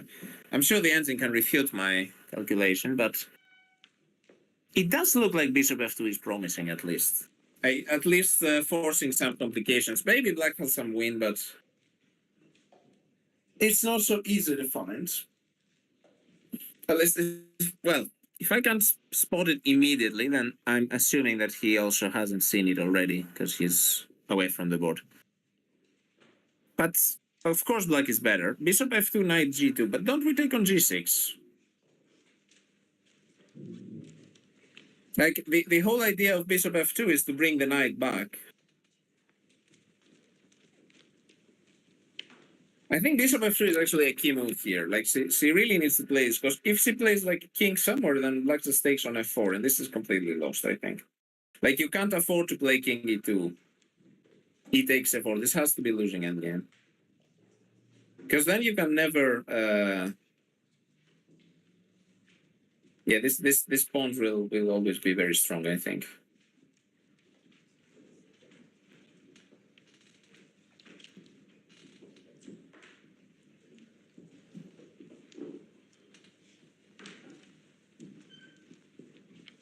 Let's see what Cabbage is saying. Bishop f2, knight takes g3. That looks illegal, but I assume knight takes f3. King to e3, knight to h2, knight takes g6, knight g4, and then you take on f2 and you claim that this is winning. I guess it is, yeah, the 2 pawns.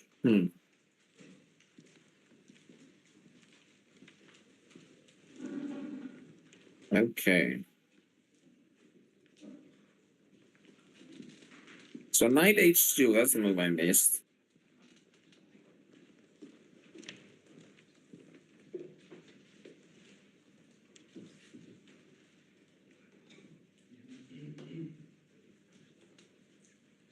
Can we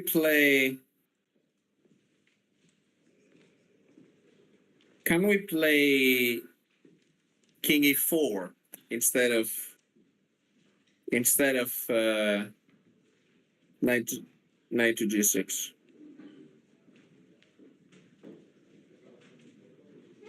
King e4, knight g4, bishop h4, and then I still take on g. It looks complicated at least. I'm sure black is winning, but black will have to calculate. But okay, I think she has to play bishop f2, right? It's that that moment when you realize like this has to be the best move, even if it's lost, because everything else just looks like GG.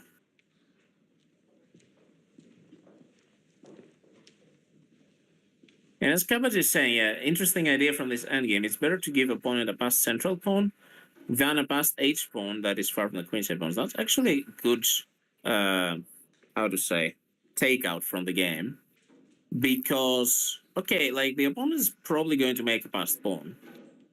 So it's better if he makes it on the center because that's closer to our king. So our king can blockade past e pawn. But our king is way too far from the h pawn right now. So we desperately need to bring other pieces to guard it. What if knight takes f3 check, king e2?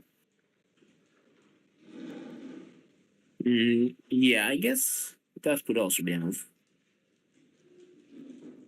Maybe.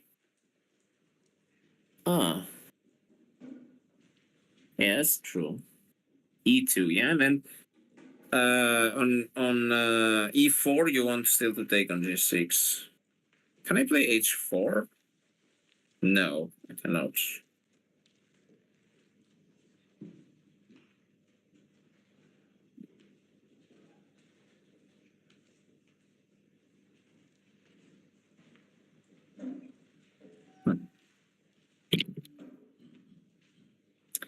Yeah, this is still not resignable yet. At least we definitely have some things to calculate out. Can see that the 15 minutes have gone by on one move, right? Like, yeah, I'm not sure why they have like 15 minutes extra time. Like, either don't have extra time or make it 0. Like 15 minutes is like, okay, you can calculate one more move. That's it. So he goes for bishop f2. Okay. So let's see if he can find the winning move. Okay, the first move is quite obvious. I mean, white is threatening to take on g6. So black has to take on f3. A clock knight now reads 6 minutes 34 seconds. And black's clock reads 21 minutes.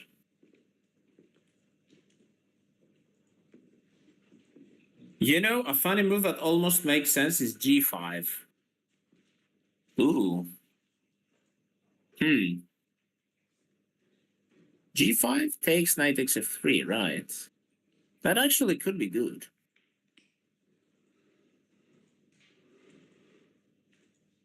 See, that's the problem of the h pawn. Now, g5 ideally would want to take on h4, but I'm too slow.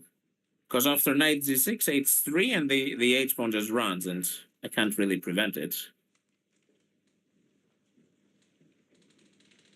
So this g5 move actually makes a lot of sense.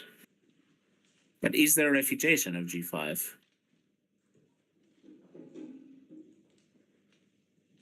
Maybe just king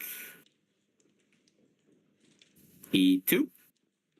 And then black cannot push the g-pawn. Okay, he took on f3.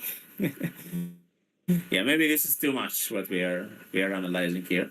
So let's see if she goes to e3 or to e2. That is a first decision.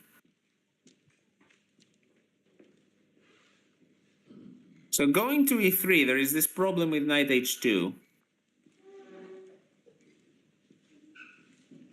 Going to e2, okay, she's gone to e3. Going to e2 might have been more resilient. Okay, seems like he has seen the move. Yeah, he's playing knight h2. So it looks like he found the best line. So black now should be winning. Because of knight takes g6, knight g4. So Anna has to play king e4, I think, here. And she goes for it. Good.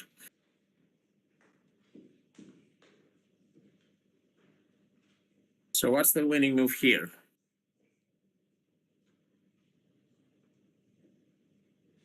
It's a complicated endgame.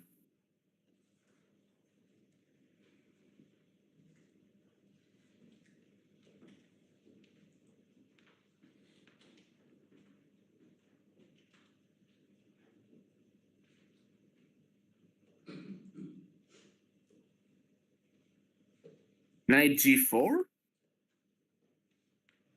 Bishop h4. Knight takes g6. Wait, I moved 2 times in a row. E takes f4, I guess. Knight takes g6, f3. Is that the pot?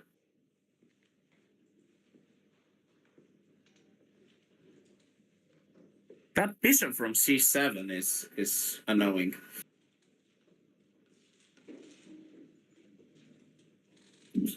Yeah, it doesn't look like he expected king e4. But you see, that's the thing. He has plenty of time to figure it out. And that's unfortunate. Because if Anna had been a little bit faster in the opening, he would have equal time with her now, and he would also be in time trouble. What did she do in the 2 previous rounds? So she drew against an IM in the first round with white, and then she lost yesterday to another IM, I believe. And now she's playing an FN 2276. Someone who should be at her level. It has been a quite an equal game, but he was a little bit faster, which is what is probably going to decide the game, since now Black has a winning position. So, right. It's still not over, though, because Black, okay, will get some pawns. But they are... I mean, what I see is that White will get the g6 pawn, so at least he doesn't have connected pass pawns. So he has to be precise to keep the winning advantage, I think.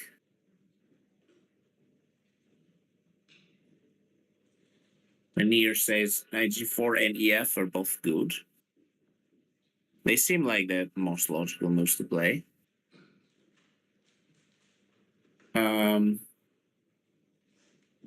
Yeah, Anna's probably thinking right now, like, this looks lost. I probably spoiled it somewhere. But you know, this is the time where you need to put these thoughts aside and try to fight for your life. The problem here is that this bishop on c7 unknowingly protects the knight after we push f4, f3. So that knight is actually in a very good position in the corner of the board, which is very funny.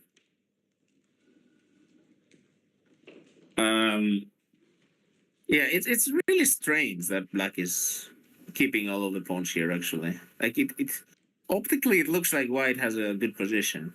Like, White's going to take on g6, and then somehow it's going to be a draw. But somehow Black holds on with his f4, f3. Everything is protected. And I assume then just bringing the king or bringing the bishop. Or bringing the knight, knight g4.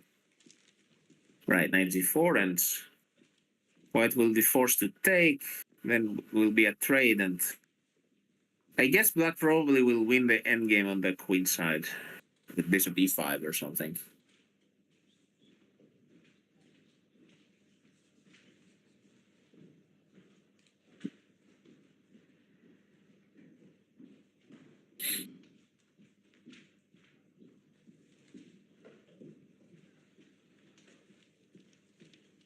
Okay, still plenty of game to go.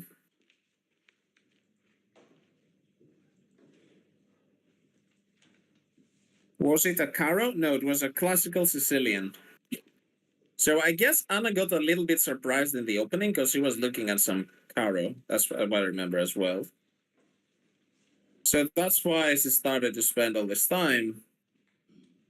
Yeah, but the position was not really like that sharp. Like, everything got traded, or not everything, but queens got traded like on move 11 or 12. And then it was some middle game without the queens. And yeah, I think that is like the moment where she lost all her time. Like, trying to figure a plan in this middle game. She found a good plan. Or at least a plan that kept the equality in position. But then in the endgame, she didn't have enough time to calculate the best moves. And this maneuvers with the knight. Like, she played knight f7 to h8 to f7 back to h8. That can never be good, right? I mean, you can't really play like that. So, yeah. gonna be a tough game, but well, we're still in it, and he's been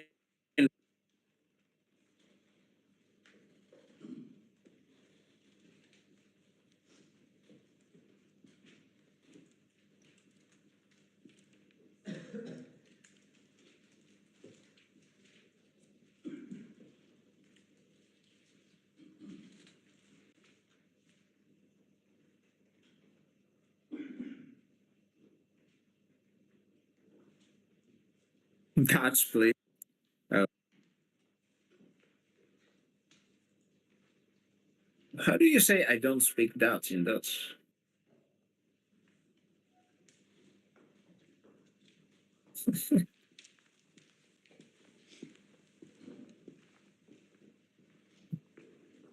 Goed. Goed. Is goed. Okay, I'm sure like all the Dutchies will leave the channel and report me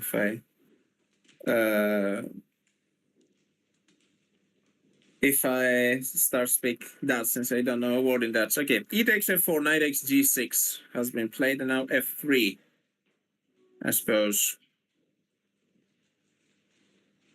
When in doubt, play standard developing moves in the opening. When your opponent surprises you, get a piece out, which you took too much time doing. Yeah, it basically is really good advice. Like, sometimes you just need to keep it simple. You don't really need to figure out, a complicated plan to push the queenside pawns in like some weird way. I don't know. See, wasted a lot of time to play simple moves. Like, she could have played these moves in. I'm sure she saw the moves. That's the thing, right? She just took a lot of time to decide if they are good or not. So black now, I think f3. Yeah. Ooh, f3, knight takes. Yeah, the bishop endgame should be winning. Right? Huh. Wait a minute. Okay, he's going for f3.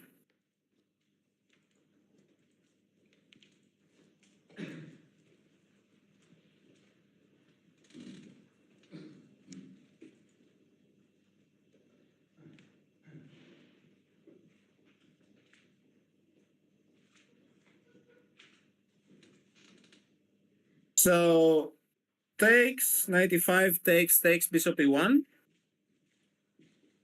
Do you just go bishop f6? King e4 and h4, I suppose, right? And then if I go like king f5, play h3, bishop g3. And then you're just going to take on c3. Yeah, it should be winning.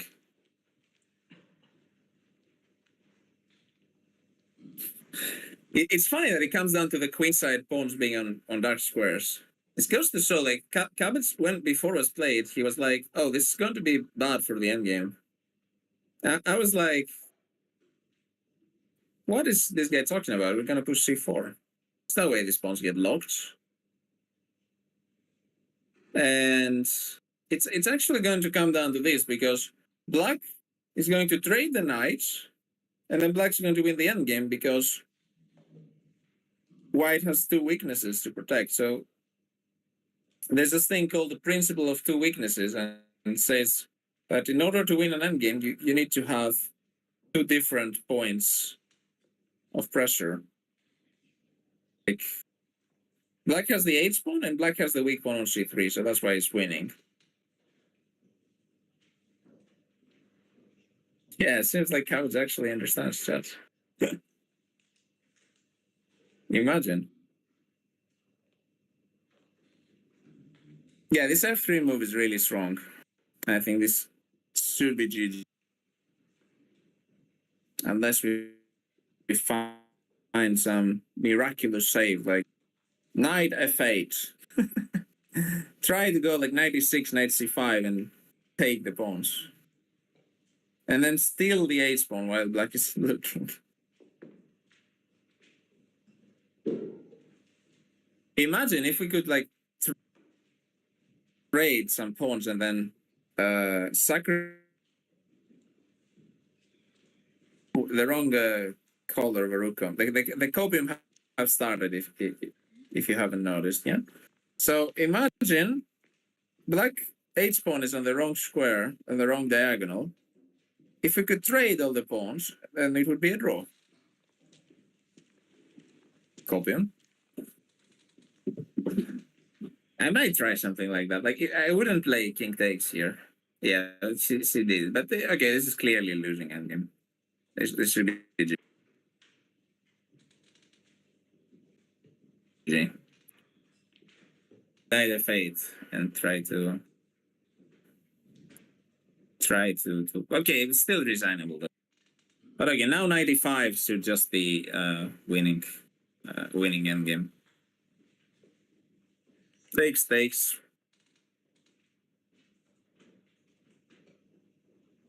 Our king is too far away, so we have to defend with the bishop. And black will just play bishop f6 and h4. So it's actually really instructive how to win this endgame, like for low-rated players. I know that their games hardly get to the endgame, but they can learn a lot how to win such a simple endgame, because a lot of players might mess it up here. So what you have to think is you have to think of small goals. So how do I advance the position here? I want to push my passed pawn. I want to push the h pawn, right? So what I will do is that I attack the pawn on c3. White has to defend. And then I'm playing bishop f6, try to push the pawn. Well, when I'm saying low-rated players, I'm talking about much low-rated than me, because, well, respectively, I am also a low-rated player, so yeah, I don't know. Can we try c4? I mean, sure. It's a legal move.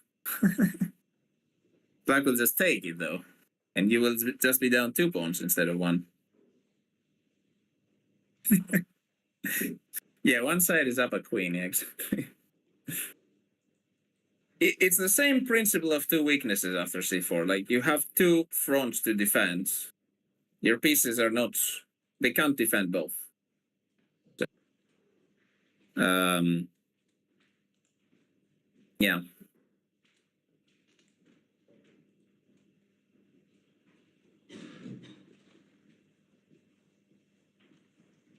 We could play c5 and hope opponent doesn't notice. I suppose it's only 1 square. Sarge.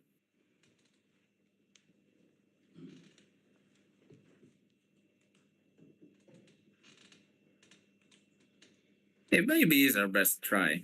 I mean, bishop e1 is like resigning, right?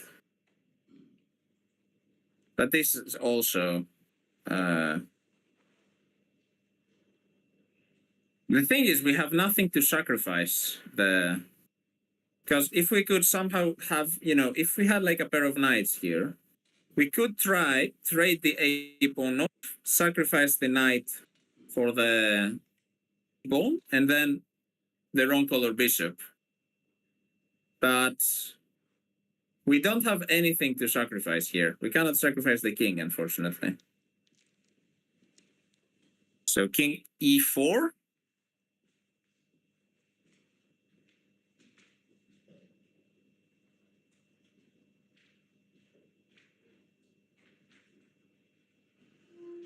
That makes sense.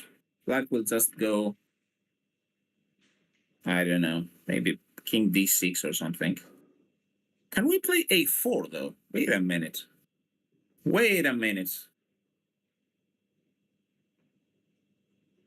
c3? Is it? Wait a minute. Let's calculate. c3, king takes bishop, c2, bishop g5, h4, king e4, h3, king f3, and I'm winning. So c3 wins for white, right? c3 wins for white. So you cannot play c3. You have to move the bishop. So you have to move the bishop in a square that That's not a low a4.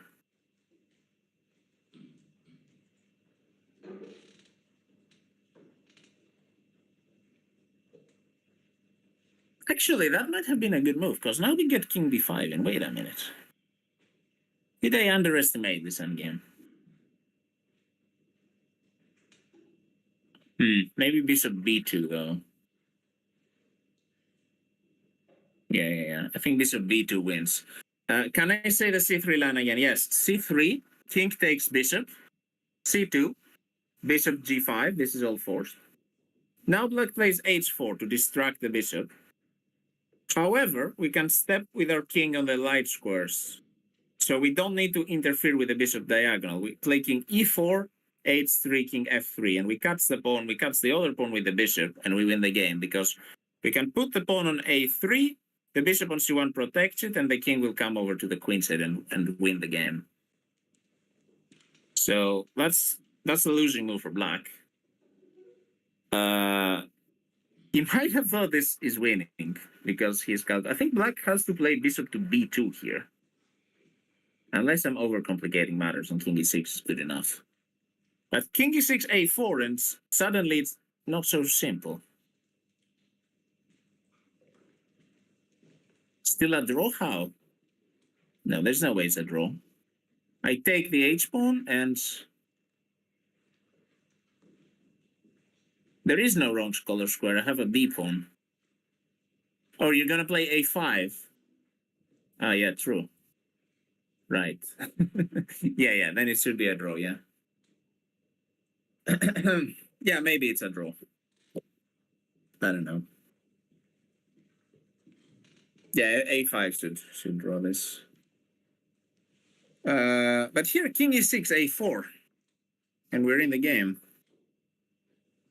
What is he doing? King d6. Yeah, it's probably better move.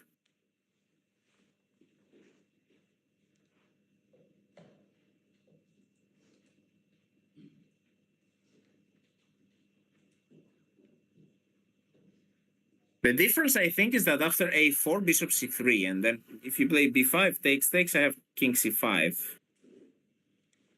And you don't have king d5. So if the black king was on e6 and I played a4, bishop c3, b5 takes, you'd have to play like bishop a5, then I have king d4, and I pick up the pawn.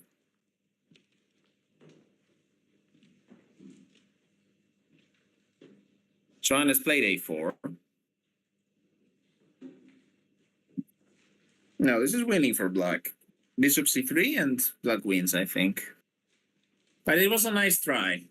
So Blue Boy's move actually was really tricky. Good job, Blue Boy.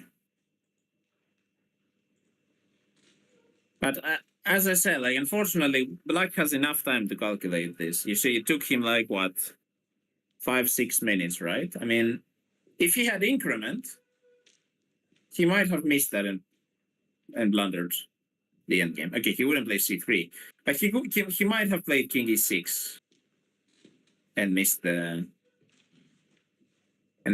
draw, or I don't know if it's a draw, but the counterplay.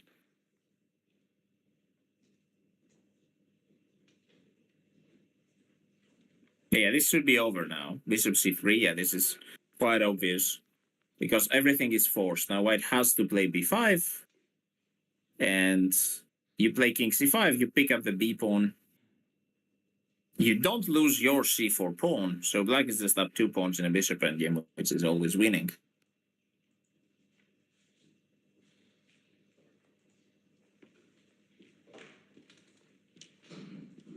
So good job by the opponent. He played a really good game, I have to say. Like, he played really solid game. I mean, Anna was really solid in that game. Like, I was expecting to see, crazy firework and all of this. But Mr. Leo played a very solid game. He equalized with black. He didn't overpush at any point. And then he took advantage of of Anna's time management and won the game. Would it be a draw with bishop and pawn versus bishop? And that's a question to ask Dvoretsky or someone. Yeah, it's not always a draw. I think usually with the h-pawn it should be a draw. Although I have seen some study where the h-pawn wins as well. Usually the winning pawn is the c or f pawn, yeah. But it's really tricky. This bishop and pawn against bishop is really tricky. Everything depends on the position of the kings, basically. So, but with two pawns, it's always winning, except if they're like doubled or something. b5. It should be over soon, guys. Yeah, of course, we're talking about same color bishop. With opposite color bishops, one pawn is always a draw. Two pawns also might be a draw, depending on, again, king and bishop placements. Yeah, we're talking about same color bishop again.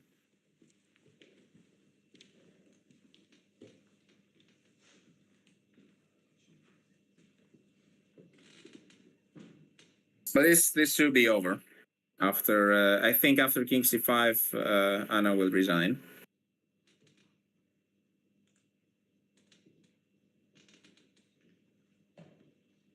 Kind of a sad end, but I think there's a lesson. There's a lot of lessons to be learned actually from this game. So first lesson is play faster in the opening, for fuck's sake.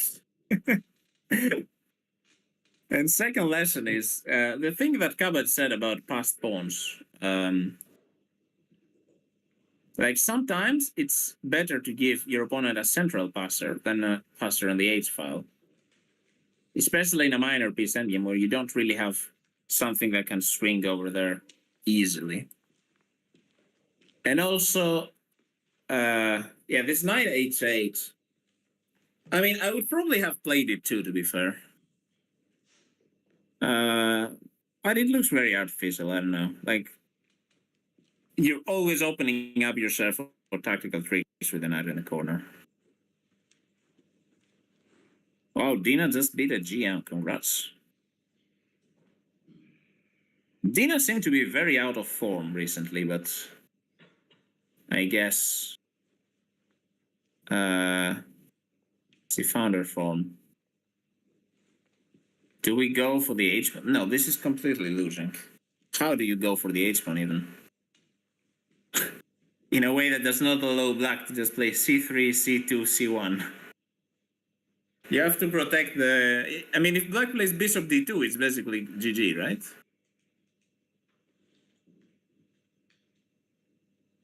Yeah, but you don't have enough time to play king f5, king g6. Like, king takes...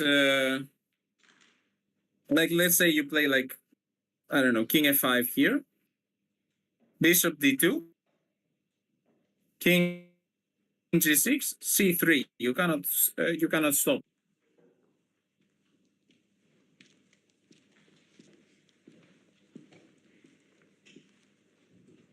And if you play bishop f6 and all of this, I have c2, bishop a3, h4, and I'm running with the other pawn as well. This is over. I think Anna will resign here. Or, well, I mean, she has 1 minute as well, so she might as well play a few more pawn pushes. Test, hello, Bucks. Let's send him an emote to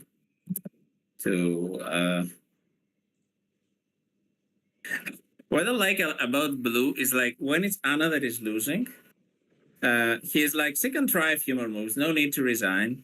When it's Anna winning, it's like when is the opponent resigning? Where is the resignation?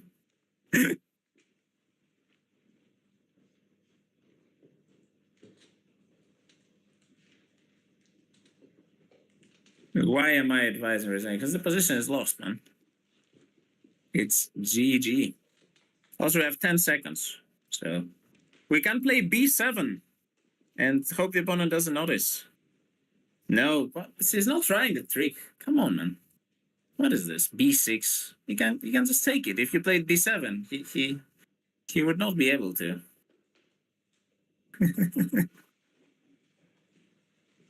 Right. Yeah, so unfortunately here black is threatening to just play bishop d2 and queen. And unfortunately he's also threatening to play king b5 and protect the pawn. So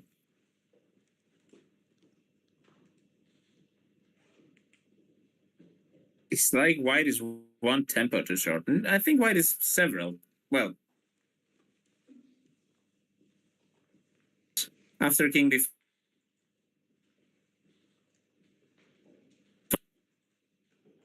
is completely winning.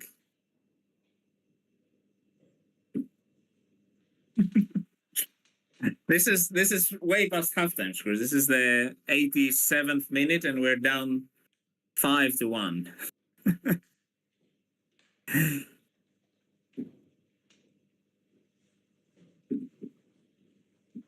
The only chance is to, yeah, I mean, offer a draw. Who said about offering a draw? Yeah, Anna's thinking, like, where did this slip through, you know?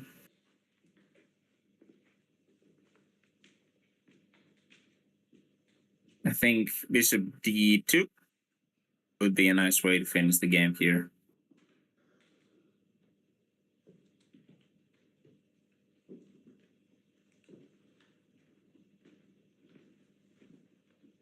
Because the black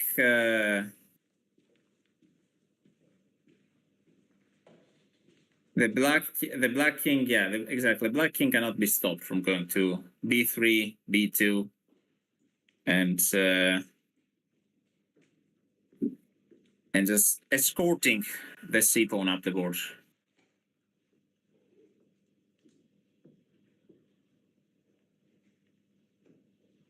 If I were Ramos, he wouldn't have gone up for a stoppage time corner.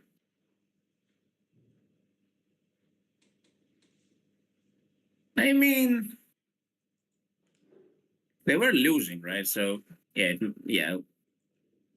he would do it, I guess. Maybe I wouldn't, because I would not want Madrid to win. So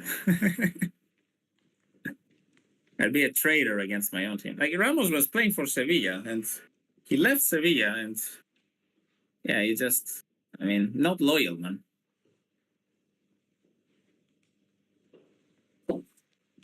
Yeah, bishop d2, as I said. And there is this nice net. White cannot bring her king closer.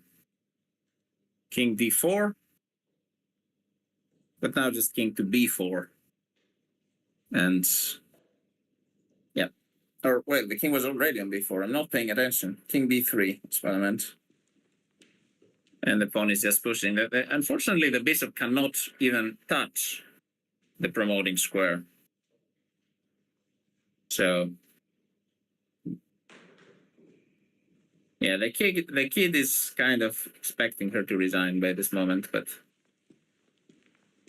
what is he gonna try? Maybe some bishop a5, yeah? Now, you know what the unfortunate thing is? Black also has an h pawn. Now, Anna, if she's really smart, she can try to knock the h pawn off the board with her right elbow while also playing bishop a5. That would be a nice way to make a draw. If you can pull this, like, you know, you play bishop a5 and you turn out, you finish the move by knocking the h pawn off. I'm not sure that works in a DDT board, but in a blitz game, it could work.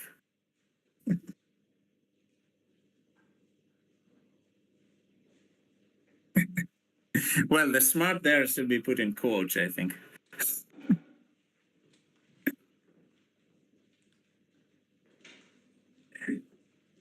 Oh no. I'm cutting straights. He has the wrong bishop for the h pawn. Yes, but our king is too far. Wait, what is he doing? Why is he not playing c3? Huh? Bishop b4. Okay, he wants to make extra sure that they... Okay, interesting. I thought c3, or maybe c3, king d3. Yeah, and then... Okay, okay. But this should be over. Bishop g5. Now you run the pawn to c2. And then you play bishop a3. Trading the bishops, and then h4. c3, bishop a5, h4. Oh, wait a minute. Yeah, that's actually is a draw. Yeah, I'm stupid. Yeah, h4 is... Yeah, your king is... You can play king e4, yeah. It's white to move. That's what I forgot. Yeah, so this is c2. And then bishop a3. And then h4. Why is he... Okay, this is like... I wouldn't use an extra seat for this position, to be fair. Like, that's a bit of a waste of paper.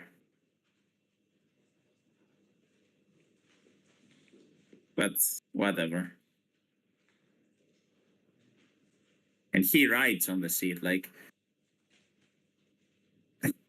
Now, if Anna resigns, he wrote on the seat for no reason.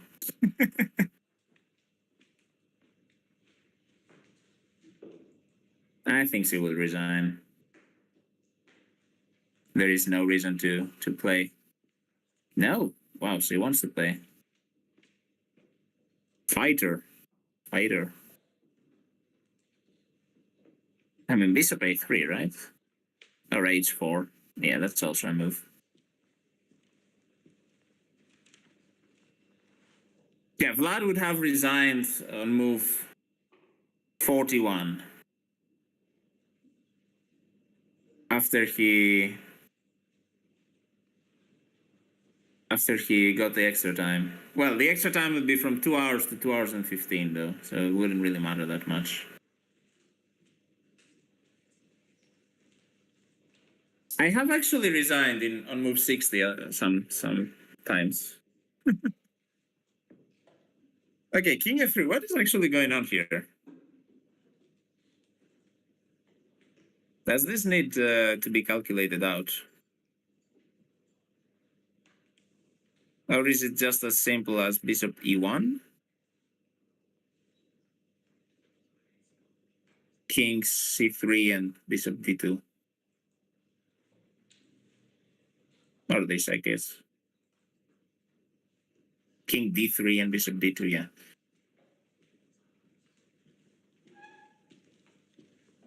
Good technique.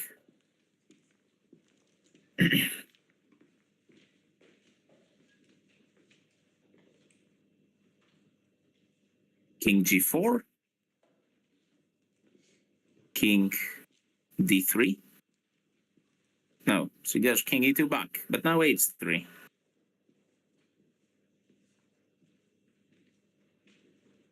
h3. Yeah, h3 and king f3. He can even play bishop d6 and the king cannot approach. And then you play h2 next move, you force the king to g2. And then you hope that black forgets and promotes. And then it's a draw. I think that is why she's trying. I think the only reason she's trying is she's hoping that black forgets, promotes the pawn, thinking, okay, I get rid of this bishop. And then it's a draw with the opposites thing, but okay, he's not gonna forget. Now bishop d2 is threatened. So Anna plays bishop c1. But this is why the c pawn is winning, because the bishop diagonal is too short. So now white will play bishop b2 or bishop a3. And if black puts a king on b3, the bishop has no squares to defend the queening square. So the next moves are going to be king to c4 and king to b3 for black. So king to c4, king to e2, king to b3. You can trade bishops, then the h2 pawn will promote. If white could play bishop to z4, maybe it would be a draw. But this should be resigned, yes. King b3. It's instructive, at least. It shows what we talked about earlier, like how to win with bishop and c pawn or f pawn against the bishop. I've lost count of the move number, but king to g3, king to b3. Bishop has nowhere to go. I mean, yeah, it's a bit of a late resignation, but whatever.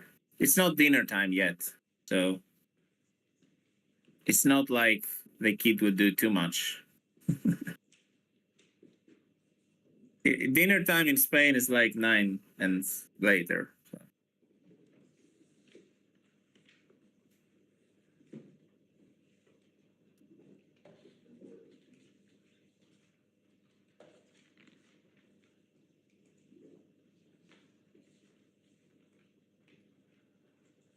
Yeah, a bit sad about the end result, but